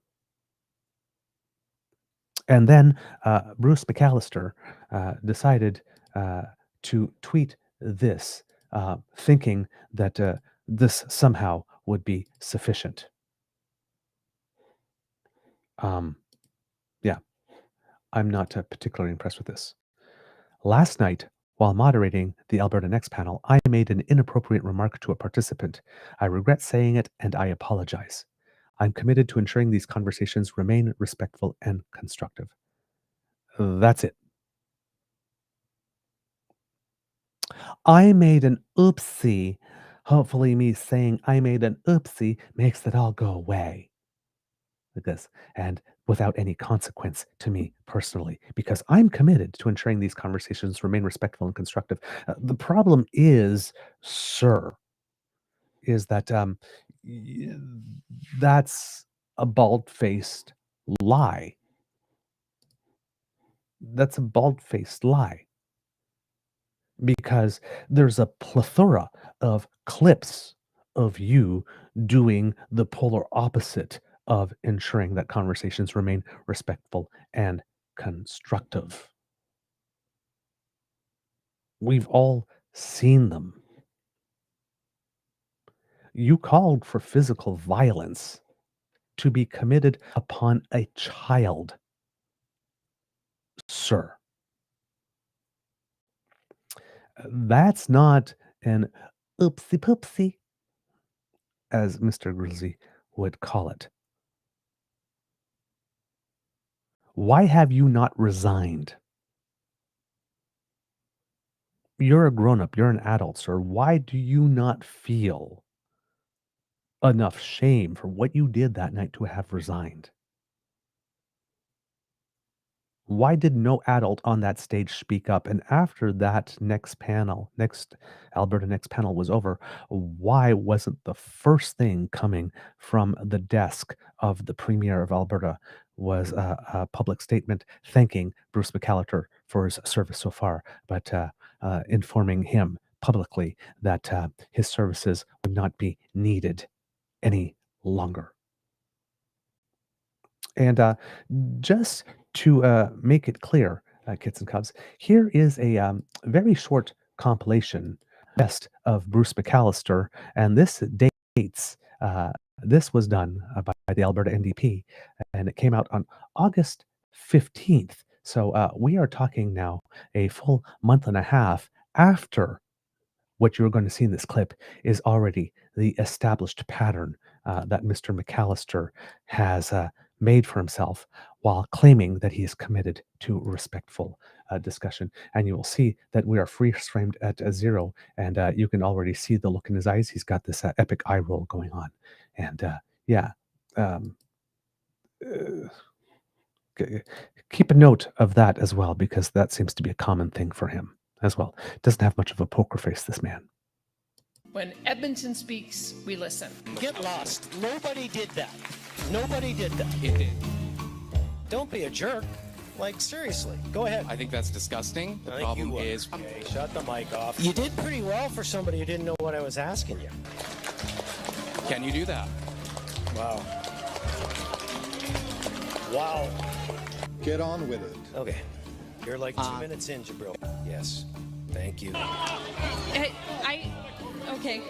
You can make your opinion known. It's how you do it. Let's go over here. Sorry, man. It's like just way over the time. What are you going to do? You would let other people to go ahead, but whenever it's against your will, against your opinion, you don't let people go over. No, it's not that at all. I'm with you, but I can't play favorites. I absolutely know that you are all thinking the same thing I'm thinking. Thank you, Bruce, for moderating tonight. Okay. Real charming gentleman, this guy is. But do not look us in the face and try to pretend to us that you are committed to respectful conversations. Sorry, committed to ensuring these conversations remain respectful and constructive. Like, fuck you, sir. But that you actually were able to say that with a straight face and expect that people would believe you. What the hell is wrong with you? Seriously. What the hell is wrong with you? Danielle Smith, as usual, did the Danielle Smith thing. I don't know if it was indeed because she said cut him, and she definitely wants this to be over as soon as possible as a result. But this is a very short clip, just 14 seconds from the press conference that she had. But let's see how Danielle Smith is particularly moved to take some action here to ensure that this does not happen again. As the Premier of Alberta, who is allegedly very, very concerned with child safety, I mean, so much so that she's passed some laws that she's willing to use the notwithstanding clause upon to make sure that children are safe when they play sports. The fact that she's got young girls, but not young boys, having to sign forms or have their parents or legal guardians sign forms attesting to the fact that they are actually girls in order that they they can be safe when they play sports.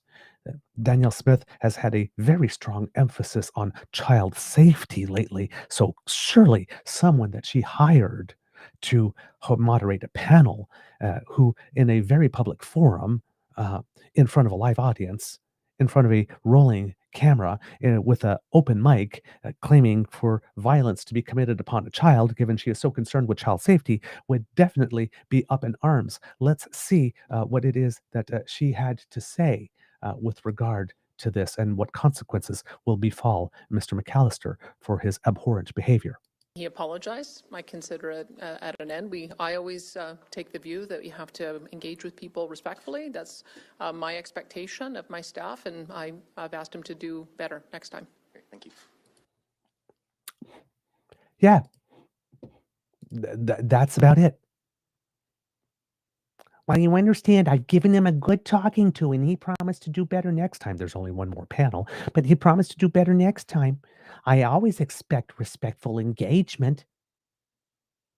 So I talked to him, and he promised to do better next time, so I consider this matter closed. Who the fuck are you to consider anything, Boo-Boo Kitty? I am sorry. Did Mr. McAllister deliver an apology personally to the child that he said publicly should have violence committed upon him after having publicly humiliated him and removed his voice? Did he? Because if he did not, the only thing, Boo Boo Kitty, that you should be considering is this is being an ongoing matter.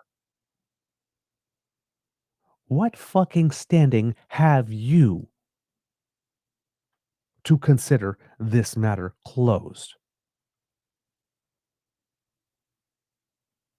If he apologized to you because you were embarrassed because what he did, okay, fine, but you're not seeming to show that you were very embarrassed by what it is that he did.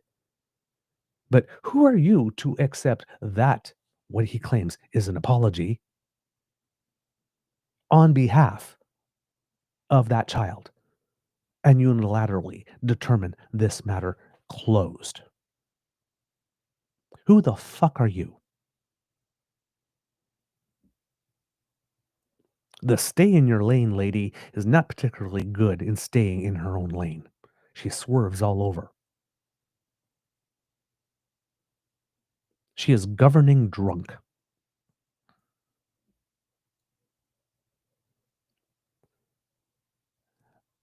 I will repeat, a grown man publicly called for physical violence to be committed upon a child that we know of. This man has not apologized directly to the child or the child's family that we know of.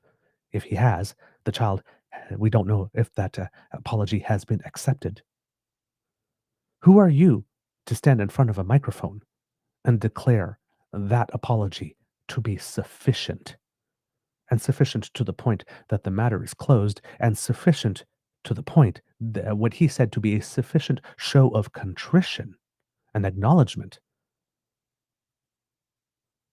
of the damage he caused to warrant him having the opportunity to do better next time. Why is this man's political career not over?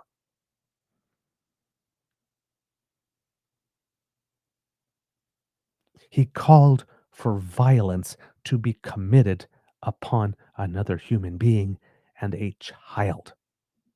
How does this man still have a job? How do you, Danielle Smith, still have a damn job?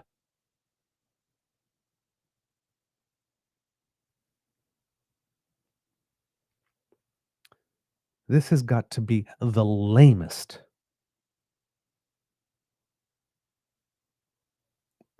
possible response to a horrible display of public behavior. Isn't asking for violence to be committed upon someone else an actual crime? Isn't publicly advocating for violence to be administered to another person an actual crime?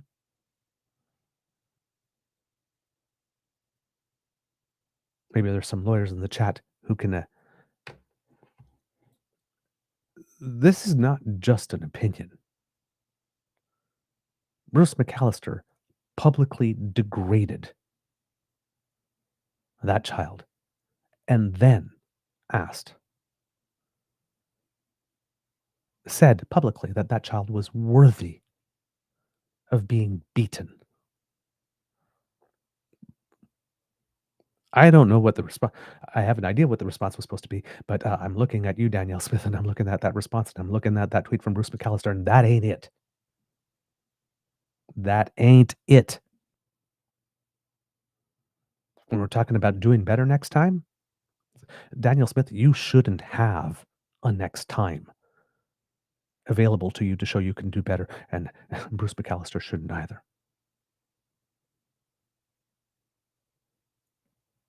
And I am sorry, but I do not want to hear a fucking member of the UCP ever again talk about child safety. Because I think that we have clearly established that they don't give a fuck about child safety. That press conference, if it existed for one purpose, should have existed for the purpose of Danielle Smith coming to that microphone and saying that she was going to repeal her transgender policies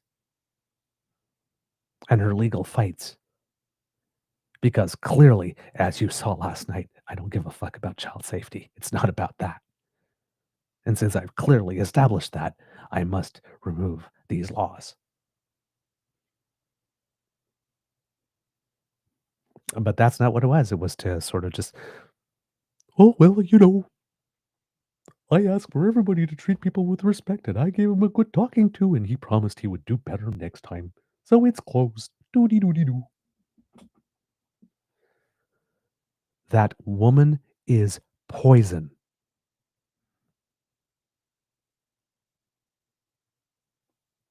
That's unacceptable. As a Canadian citizen, I do not accept that as an appropriate response. And nobody should. After that being the response, I hope to God that that kid's parents are on the phone with a really good lawyer. Don't get mad. Get everything. I'm just, What kind of world are we living in?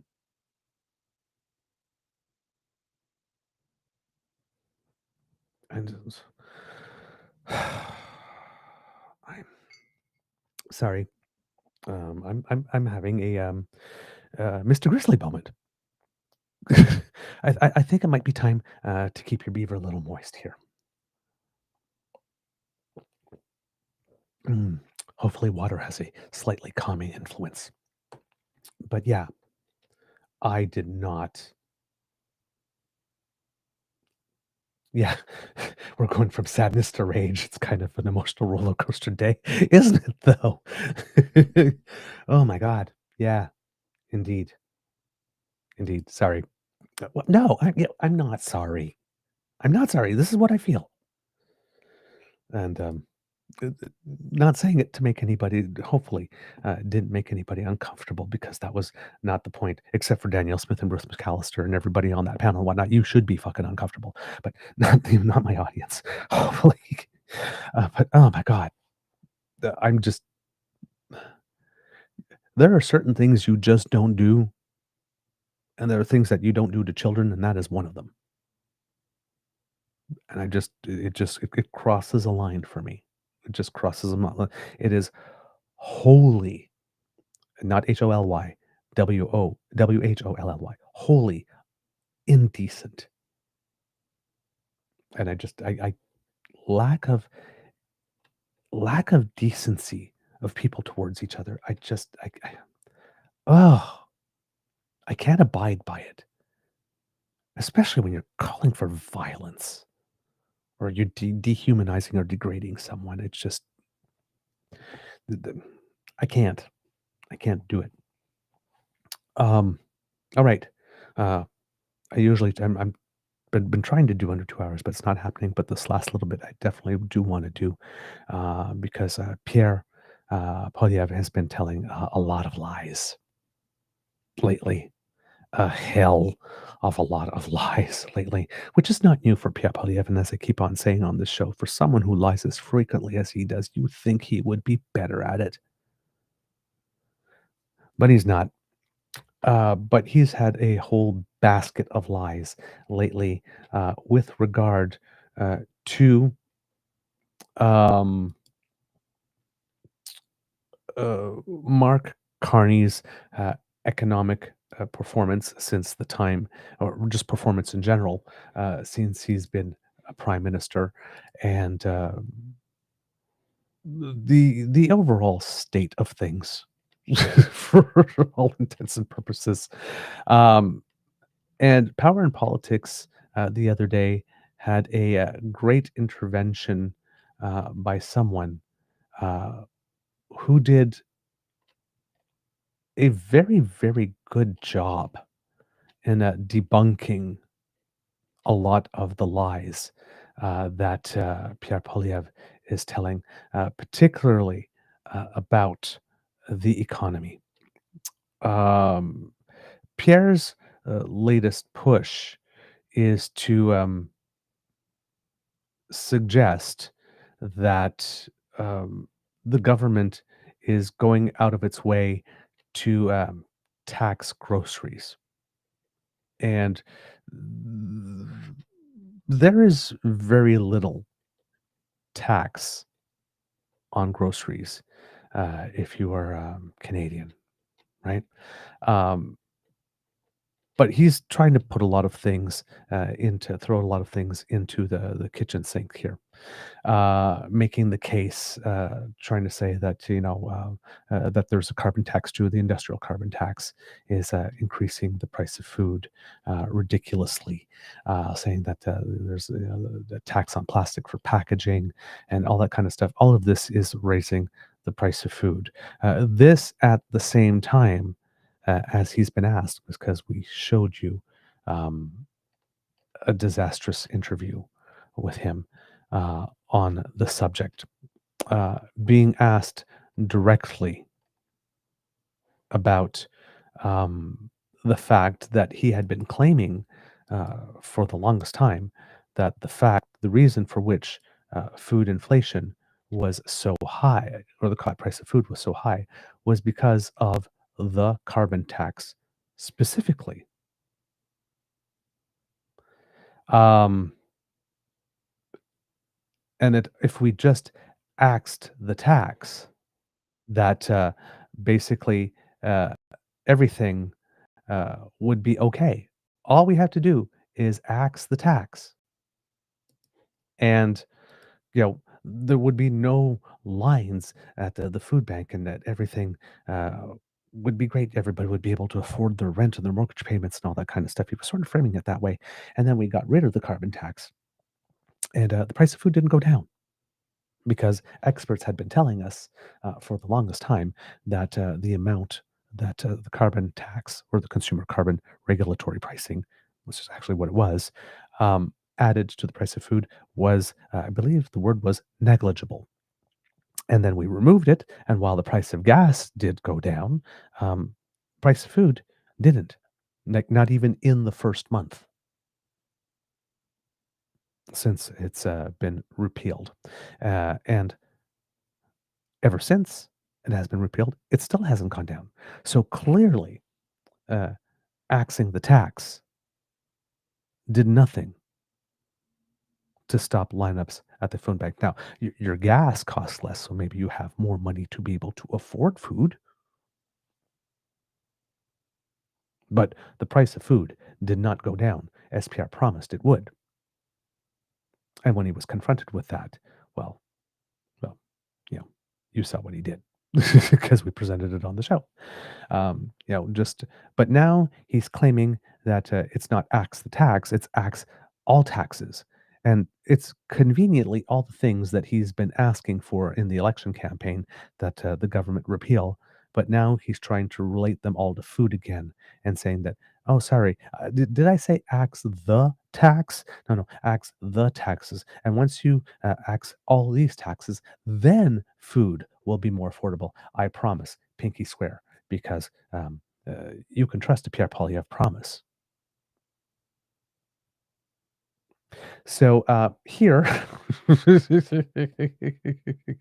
we have a gentleman who is named Mike von Massow, an actual, real food professor. People who know what I'm talking about know what I mean by that, who is laying out different factors that have contributed to rising grocery prices. And this conversation, I'm going to present it in its full because it's so good. It does not deserve to be interrupted, and we'll come back after. But Mike van Nassau makes it very clear that Pierre Poilièvre is a big old liar and pretty much doesn't have any idea of what it is that he is talking about. So, kids and cups, please enjoy. It's a Mark Carney Liberal issue. Food prices are rising 48% faster in Canada than they are in the United States of America, and you can't blame tariffs because American tariffs do not apply on food consumed here in Canada. Well, the latest data from Statistics Canada shows food prices in Canada are rising, with Canada's food inflation last month at about 3.5%, compared to just 3.2% in the United States. For more on what's driving up the cost of food, I'm joined by Mike von Massow, Associate Professor in Food Economics at the University of Guelph. Professor, good to see you again. Thanks for being here, sir. Well, thanks for having me, David. So higher in Canada than in the U.S., but only by 0.3 percentage points. Is that Mark Carney's fault? What do you make of what we just heard there?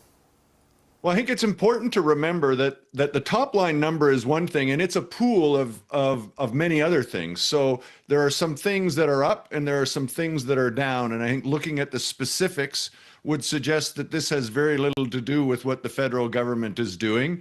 As always, I think governments get more blame than they deserve, but also get more credit than they deserve when things go well. So when you look at what's happening with food prices in Canada, is there something domestically that is causing the number to be higher here than in the United States, or is this a result of global inputs as it goes into it?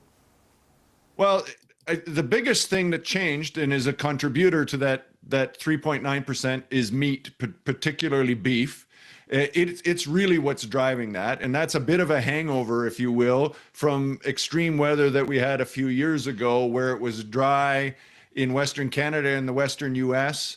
As such, we didn't have enough feed.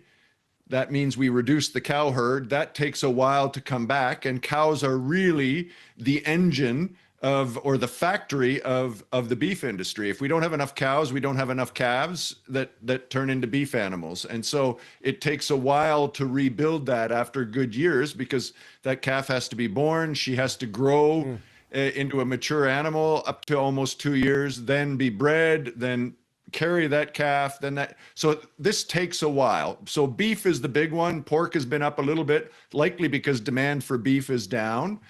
We saw a couple of other things. While Mr. Poilièvre said tariffs aren't causing these prices to increase, the retaliatory tariffs that are off now did affect a couple of things specifically. Fruit juice, particularly fresh pressed orange juice. So there are some things, confection, coffee. Yeah, so the beef one is interesting because that is the high number. It's like 3.5 in Canada, 3.2 in the U.S., but beef it went up like 5 percentage points in like a month, right? It was a real big spike. Yeah. And the reading I did on it was that drought, as you referenced in 2022, that forced kind of a reduction of herds, which is a euphemism for the killing of animals, I guess. And so it's basic supply and demand now that it takes a while in the breeding cycle to get the stocks back up. This strikes me, Professor, as similar to when people were freaking out about the prices of eggs and the prices of chicken, that it was essentially avian flu, which led to a massive cull of hens. And again, that just became a supply and demand thing. It was not a direct result of policy. Well, that's exactly right. And in fact, we didn't have the same avian influenza problems in Canada as they had in the US. So our eggs didn't go up as much as the eggs in the US. They had concentrated farms. We saw them having to cull large numbers of animals. That means, again, they have to replace those birds. Mm-hmm. It takes some time. So demand remained the same and supply went down. Basic Economics 101, the prices went up. Okay, so if it isn't government tax policy that is causing these increases, can changes to government tax policy cause prices to go down. I mean, the argument leading up to the election was get rid of the consumer carbon tax, prices will fall. The consumer carbon tax has been off the books since April 1. Prices are still going up. Now the target is the industrial carbon tax, for which about 97% of emissions on a farm are exempt and protected. I mean, would this make a difference if you got rid of it in reducing prices? Is there a policy lever the government can pull? Well, I'd like to remember, David, that you and I talked about this before the carbon tax was removed, and we said that the carbon tax was having very little impact on the price of food. Now it's gone. We didn't see an impact as it came off. That's not a surprise. The industrial carbon tax is likely to be very much the same thing.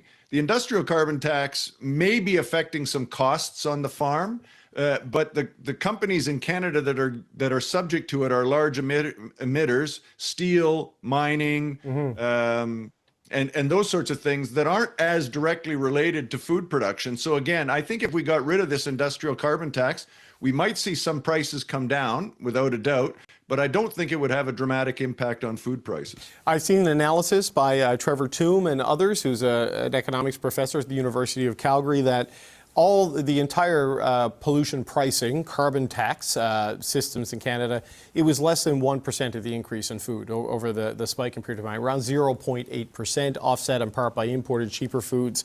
I mean, are we talking that kind of a negligible impact, kind of at the margins of the price increases, not the big things that are driving the shock? Well, I think Trevor's numbers were around 0.8%. I saw some others from the Bank of Canada that said 0.12%. Whether it's somewhere in between or even if it's as high as Trevor says, I think what we're seeing is that these aren't the things that are driving the price of food up. The other thing I would highlight is that this might have led to a 0.8% price increase, including the carbon tax, but it hasn't changed in the last 6 months. And so if that tax policy hasn't changed, it's not driving the increase. Might it give us small decreases? Yes, but we'd have to consider what the implications for climate policy would be. Right. Well, and they'd be one time, right? Like with the elimination of the consumer carbon, it's a one-time thing you can remove. So when you look at this, because none of this, the math on the inputs and the reality and the interconnectedness of tax policy, makes the basket of groceries any cheaper for someone who's having a hard time buying what they need. I mean, what are the things tangibly and immediately any government at any level can do to make food cheaper for people? Well, government can do almost nothing to bring prices down because they're doing almost nothing to bring prices up.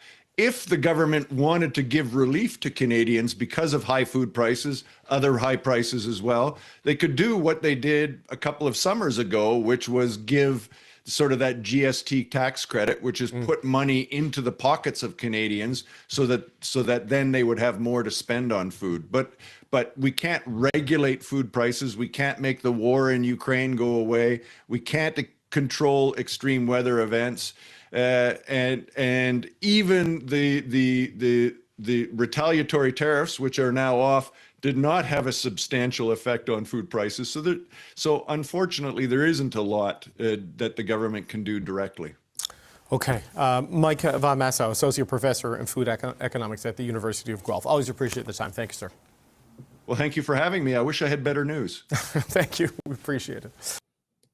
So there we go. Professor Van Massow from the University of Guelph here, sharing his information, his knowledge with us, and making it very clear here that there's not much that governments can do to lower the price of food because governments didn't do much to make it increase, as opposed to what Pierre says. And Pierre trying to say, this is not a global issues problem. This is not an external issues problem. This is a Mark Carney problem, because Mark Carney obviously has had time since becoming leader of the Liberal Party to do as much damage as Pierre is claiming has been created.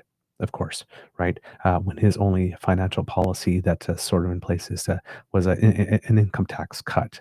But apparently that made that was inflationary, reckless spending that increased the cost of everything, particularly food. But wasn't Pierre campaigning on a tax cut too, and one that was bigger?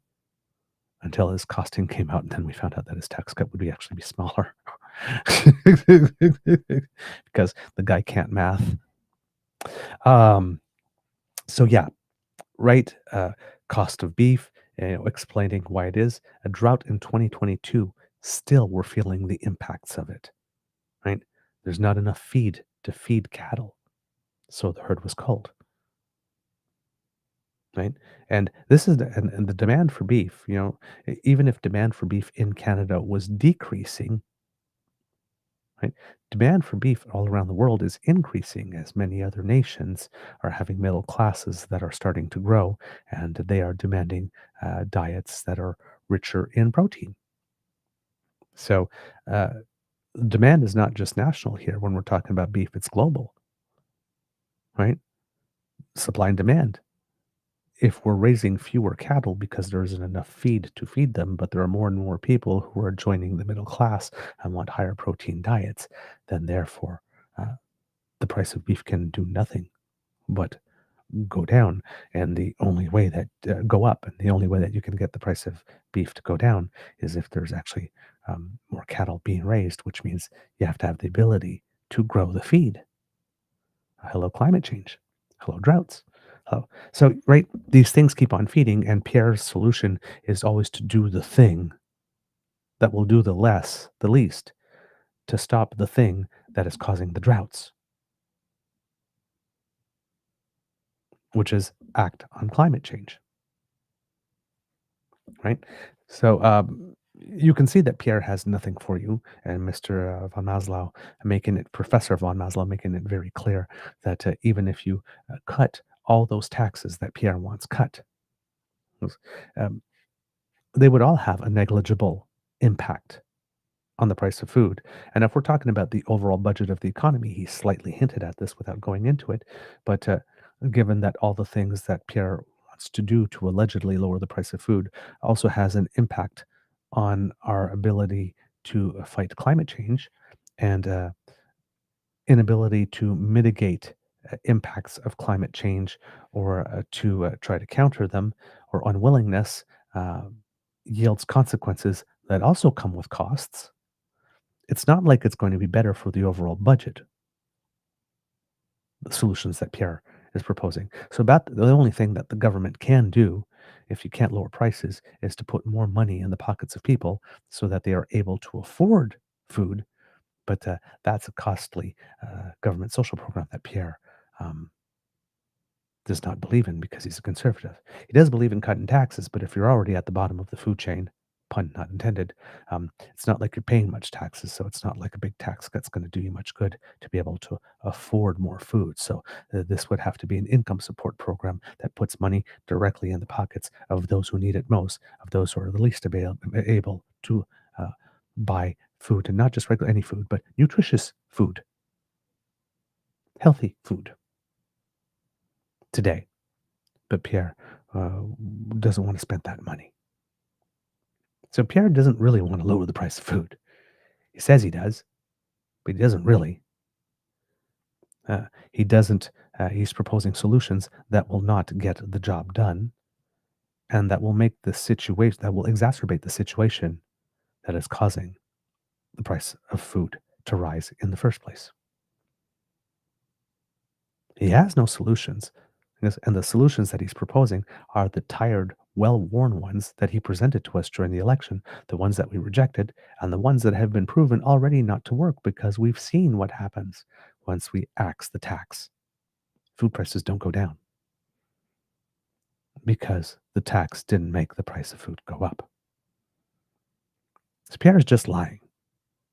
And then Pierre has been telling a whole other series of lies lately that are out there. And just want to debunk a few of these. And this is thanks, a lot of this is thanks to Klaus Kellerman.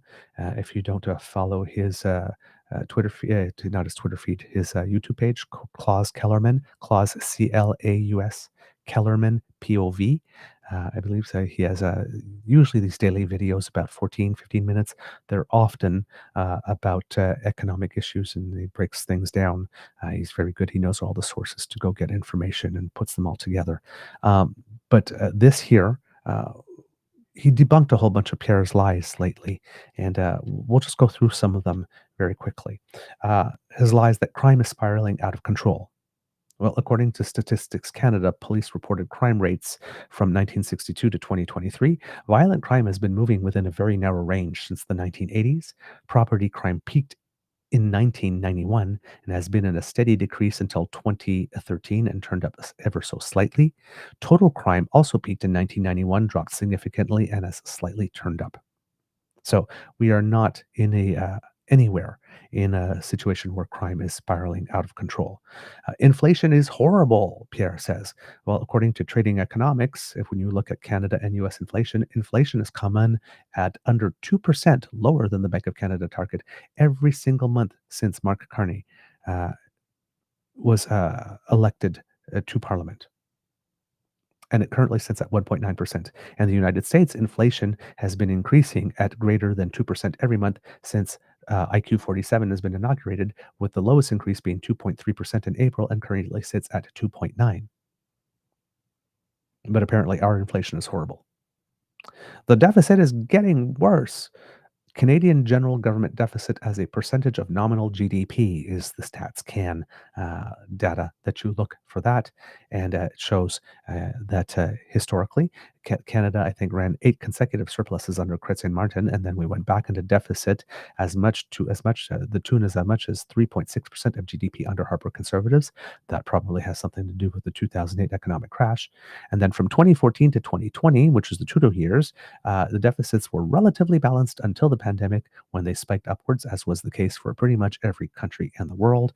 And we've showed you in the past as debt to GDP ratio since then has dropped dramatically because Justin Trudeau and our various finance ministers have done the job that needed to be done after the pandemic to not only engineer the mythical soft landing, but the Bank of Canada did quantitative tightening in the way that it needed to be done for us to get back on track.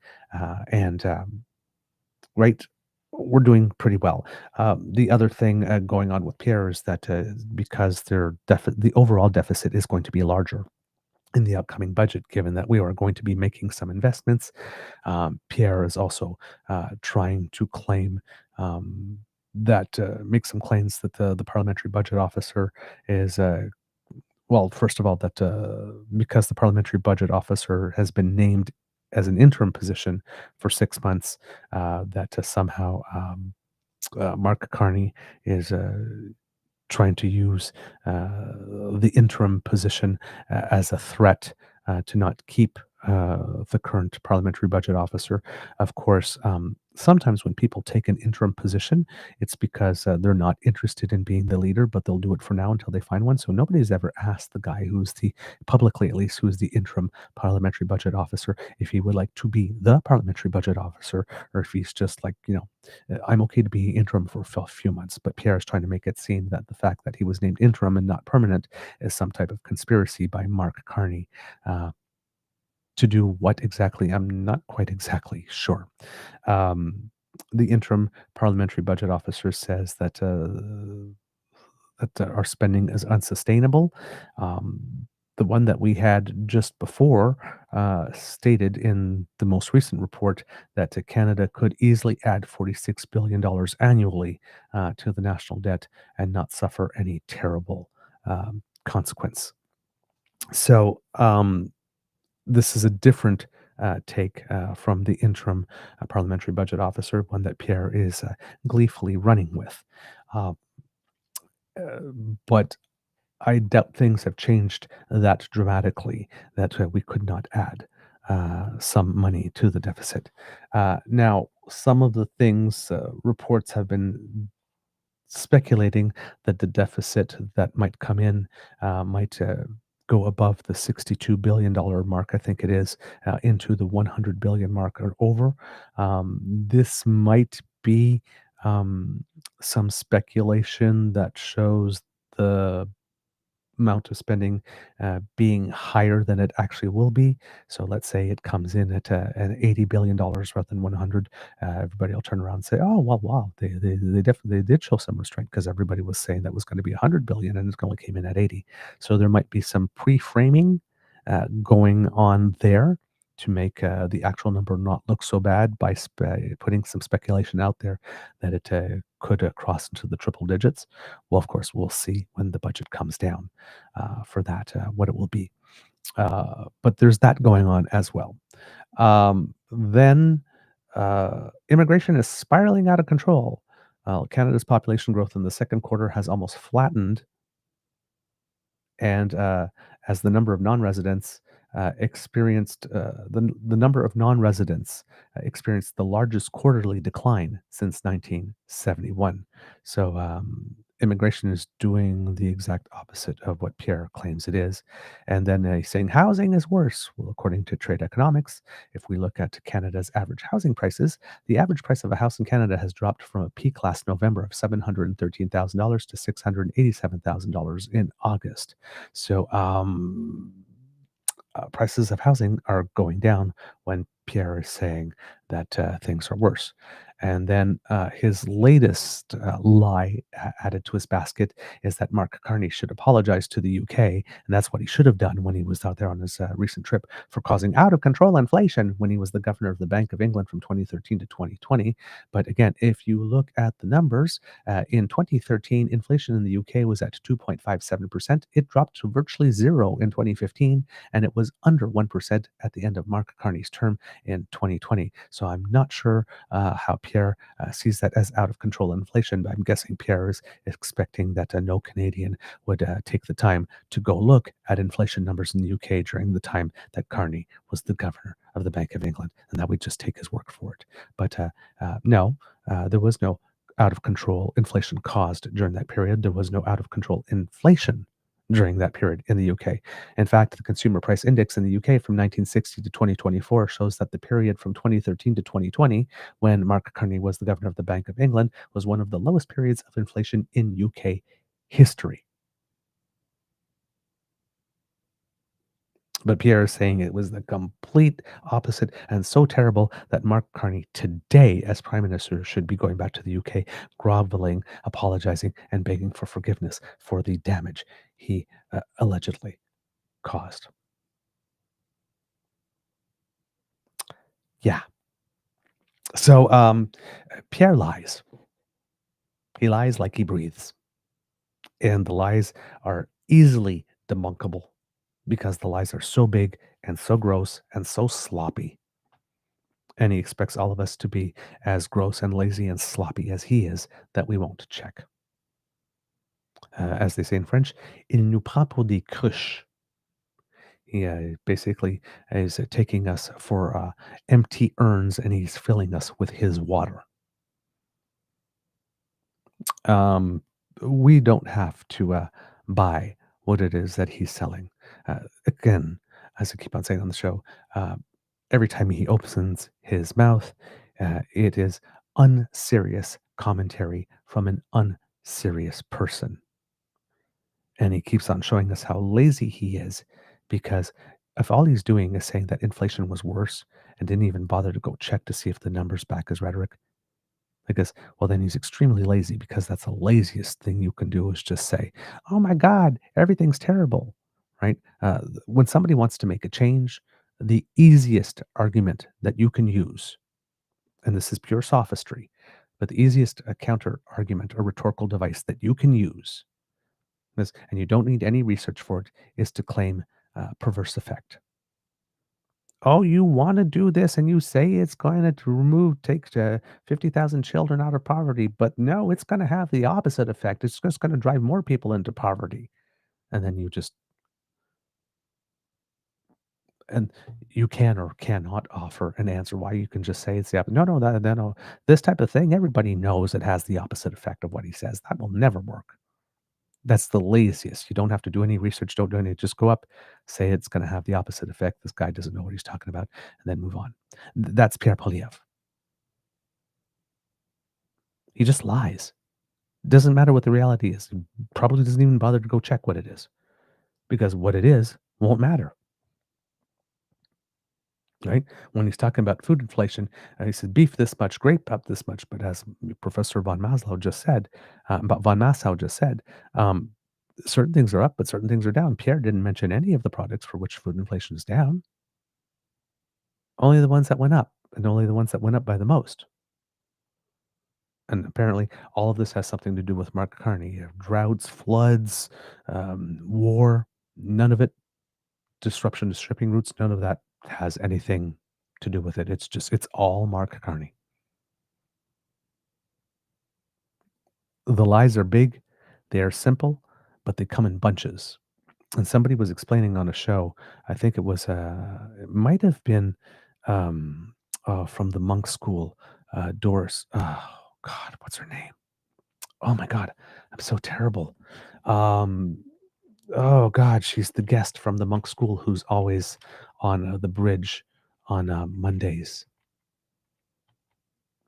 I can't remember her name. Oh my God, that's so terrible. Janice Stein. Yes, Janice Stein. That's her name. Stating that if you tell one lie, I think it was her. If you tell one lie, that's one thing. But if you tell two lies or three lies and bunch them together in a narrative, that often makes the lie much more believable, especially if you're doing like data lies. Because if you just say one, unemployment is lower, then you go check it. Well, it's not lower, he's full of crap. But if you say unemployment is lower and housing is out of control and Mark Carney so destroyed the UK that, well, then all of a sudden it's sort of like, oh, well, maybe that makes sense.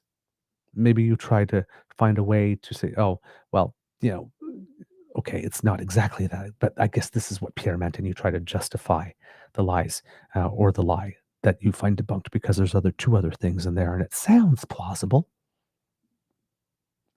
So that's what Pierre does. He tells lies like grapes; they come in bunches, and it takes a long time to debunk one. And like I said, if journalists are doing an interview, they can't debunk them all because they would go all their interview time, right? He makes it impossible or very difficult to do the work of debunking him and of finding his lies to not be credible because he tells so many of them in so few seconds. But all of them are indeed lies. If you listen to Pierre talking about Canada, we live in a dystopian hellscape. But we don't, clearly. So, yeah, just a little thing here on buyer beware when it comes to Pierre.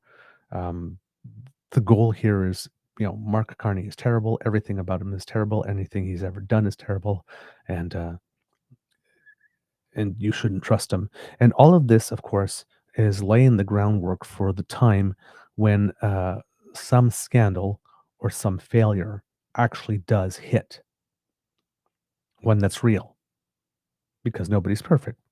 Everybody's going to slip at one point. So it's all in for preparation for the time that Mark Carney will have a first slip, and then Pierre can point and see all the things I've been telling you for the last year, 2 years, or however. See, they're all true. Didn't I tell you? See, what I said came true. I predicted it. I was right all along, which seems to be Pierre's favorite line. So the strategy is to trash Mark Carney as much as possible, blame everything that's going on wrong in the world on him, like it is with Justin Trudeau. And when there actually is something that doesn't go right, then point to that as proof to validate everything else that he's been saying. It's a strategy. It's lazy. It's insulting to our intelligence, and none of it is based on anything real. But Pierre clearly has made the decision that he believes that doing more of the same, just louder and with more exclamation points and perhaps in all caps this time, will do it for him. Yeah, it's not impressive. We need a better opposition leader. Genuine conservatives in Canada deserve better than this. All right, kids and cubs, that's the end of this episode of the Daily Beaver Morning Show. We hope that you love listening to us because we love making this for you. Remember that sharing is caring and word of mouth is priceless. So please take the time to tell your peeps and poops all about us, especially if you include some words of your own, saying why it is you enjoy the show or how the content resonates with you, because that definitely helps sell it. Now, kids and cubs, if you are busy and you are on the go and would like us to help you because you want to remain abreast of what's going on in the world, but sometimes don't have time to watch the show, either live with the DAMFAM or on your own time, well, thanks to the Ray Girl, we can help with that because we have something called Podpage. And if you scan that QR code, it will bring you there, or you can go to podpage.com/the True North Eager Beaver. And there's a little button there that says subscribe. And when that happens, we don't only do our show in video format, but we have it in audio cast, ears only version for you. And when it's ready, zip right off the bandwidth into your favorite podcast feed, just waiting for you to pick it up, pop it in your ears, lightweight, portable, take us with you. And that way you can multitask. We like to help. Now, kids and cubs, and thanks to the Ray Girl, again, for helping us help you. If you like Jerry Maguire, help us help you. Help us help you.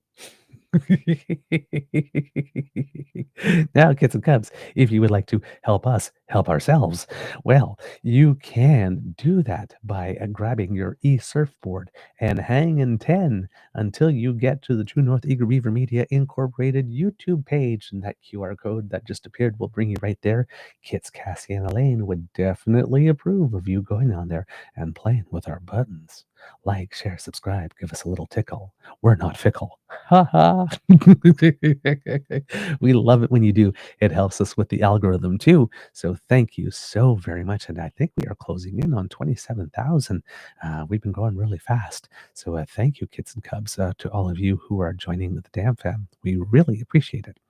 Now, if you would like to help us in other ways, kids and cubs, we do incur some costs to bring the show to you. Internet subscription fees, new subscription fees, upgrading equipment, subscription fees for things like Canva that we use to do our logos and our graphics and stuff like that. And all of that costs a little money. And of course, prices of things are going up. And we hopefully this year, in our 5th year, we'll be able to break even thanks to your kind and generous contributions. But we do need them to keep on coming if we're going to do that, because we're not quite there yet. So kids and cubs, if you would like to help us break even this year so that we can have another milestone achieved, we would be grateful for your assistance in that objective, that pursuit. And we would ask you to then go to our coffee page. That's ko-fi.com/eagerbeaver, or you can scan that QR code that has just appeared and make a contribution to the Beaver Lodge's Emergency Hydration Fund, where every day we fight the scourge that is dry beaver.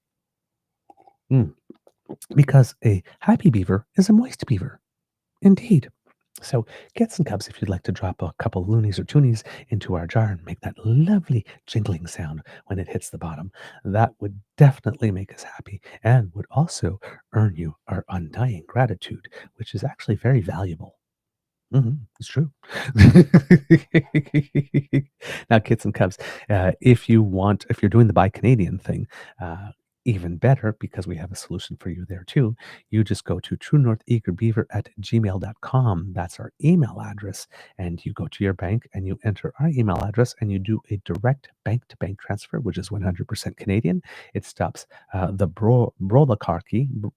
oligarchy, there we go, in the United States from taking a cut and giving some of it to Donald Trump so he can do terrible things to us. He's on again about the 51st state again, of course, because, well, have you seen his approval numbers lately? So, yes, he needs a distraction. But again, proving that Ambassador Fuckface clearly doesn't have his ear. So we can just disregard everything that Pete Hoekstra has to say to us. Because he's not in the room when it happens. Let's just put it that way. But yeah, Donald Trump talking about 51st state again yesterday. Yada, yada, yada, blah, blah, blah. Yawn. Click. Goodbye. So yes, not great stuff. But so we don't help the oligarchy.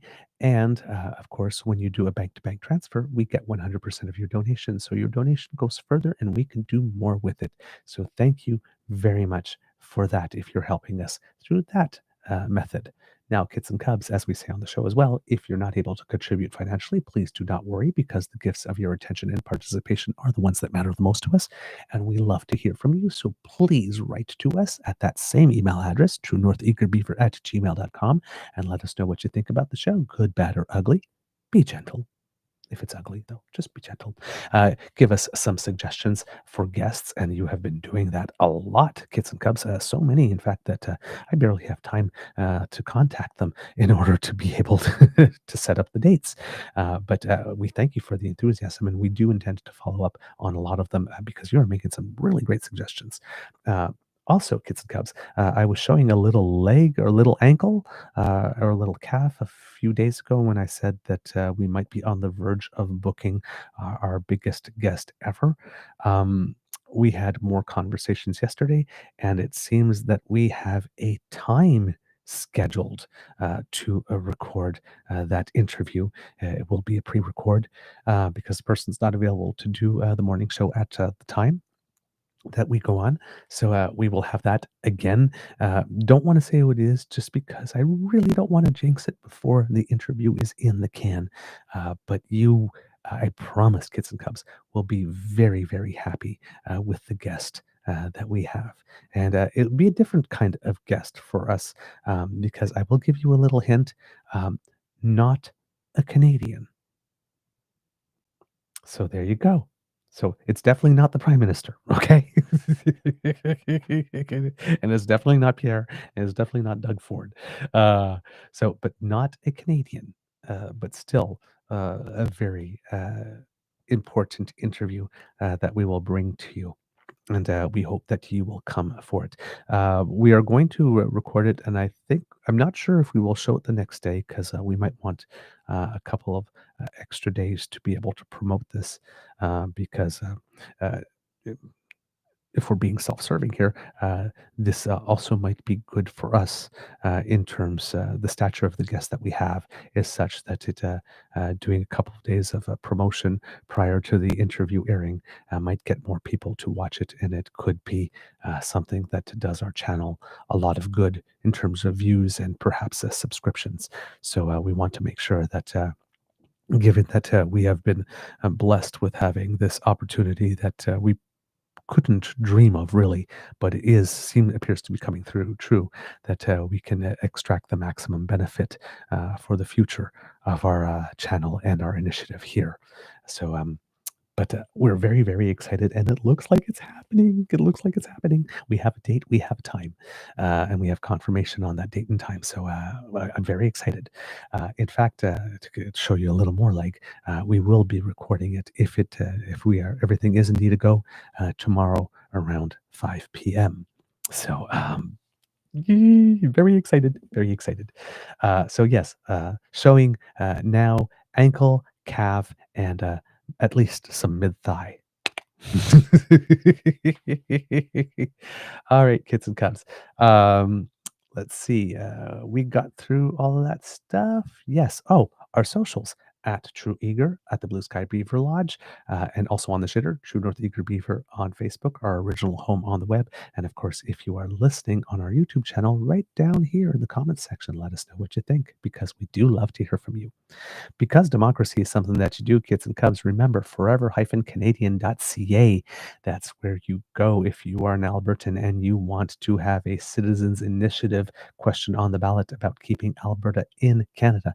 Mr. Thomas Lukasik is doing a wonderful job, as well as all the volunteers from the Forever Canadian group. So please go there, find out where the pop-up signature sites are, see if there's anybody that can come to you if you happen to be mobility impaired, make a donation to the organization to fund their important work, sign up to be a canvasser so that you can collect signatures. That's very important because all the signatures need to be witnessed, and you need a little bit of training to do that and certification. So all of that stuff matters. Hopefully you can help. In Newfoundland and Labrador, there is a provincial election coming up on October 14th, kids and cubs. The vote by mail option will be slightly, is somewhat disrupted by what's going on with Canada Post. There was a small segment about it on the news, but we've already gone very long today, so I won't add another clip for you. But hopefully I'll be able to put it in tomorrow's show or something. But please check if you're going to vote by mail about how things may have changed given the Canada Post strike. I believe there might actually also be, if I'm not mistaken, some voting in Prince Edward Island as well that may be affected by that. I saw something, just a news headline about that, stating that a PEI could be somewhat affected. I'm just going to go take a look at that so I can get you the information. This is on CTV. So the mail stoppage is unfolding in the middle of a municipal and provincial elections in Newfoundland and Labrador. Last Friday, the city of St. John said mail-in ballots might still be in the Canada Post system. That's true because there are municipal elections going on. And on Prince Edward Island, striking workers say the mail will not move until Ottawa does, despite ripple effects on the island's Liberal leadership race. So there, yes, that's the thing that's going on there. There's a leadership race for the Liberal Party on Prince Edward Island. And so therefore, in Prince Edward Island, it says here that the stoppage forced a last-minute pivot in the electronic voting process, which started on Monday. So yes, two races, like I said, municipal elections in Newfoundland and Labrador, and voting for the leadership of the Liberal Party on Prince Edward Island being currently affected. So please, if you're in those areas, find out how this is affecting you and what other alternative forms of voting might be available to you given this. And if anything has changed, so maybe there might be some deadline extensions or stuff like that that could change as a result as well. So please do make sure that you check in on that. And I said more than two do's because I'm trying to not get caught saying doo-doo. And finally, of course, kids and cubs and the democracy is something that you do. Go to ourcommons.ca and look for petition E-6679 to bring a little more honesty in politics.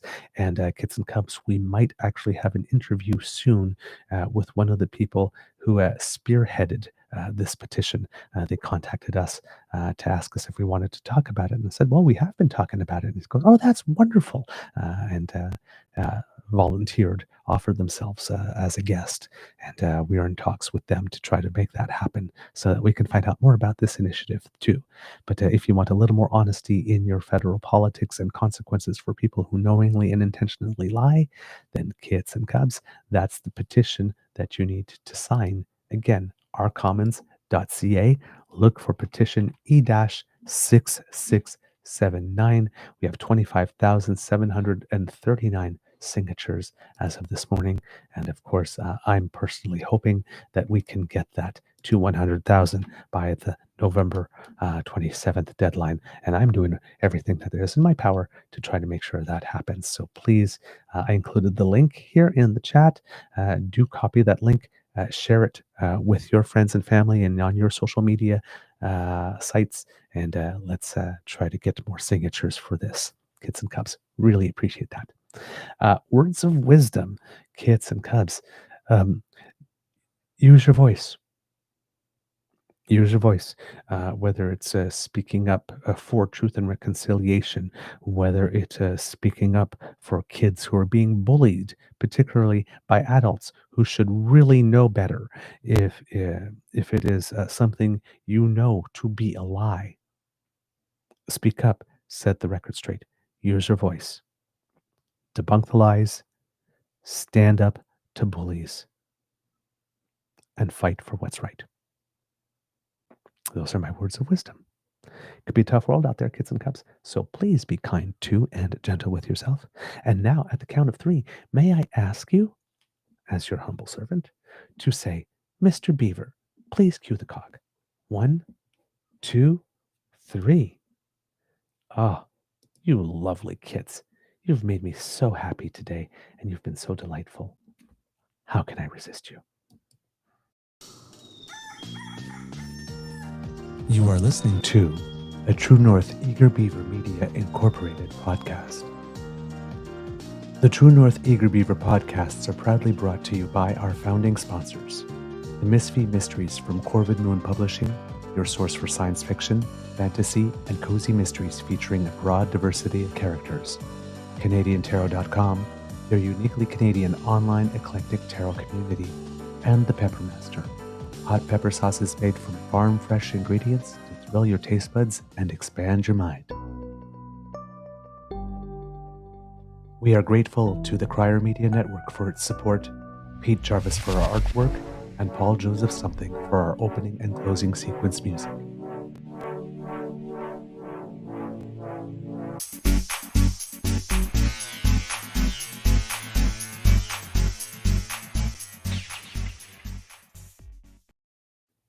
All right, kids and cubs, quick little Easter egg. No news today about Canadians who make us proud, but however, if you live in the provinces of Ontario, Manitoba, Saskatchewan, Nova Scotia, and Prince Edward Island, and you are getting paid minimum wage, well, these 5 provinces are increasing their minimum wage today to support workers amid affordability issues, according to the Canadian press.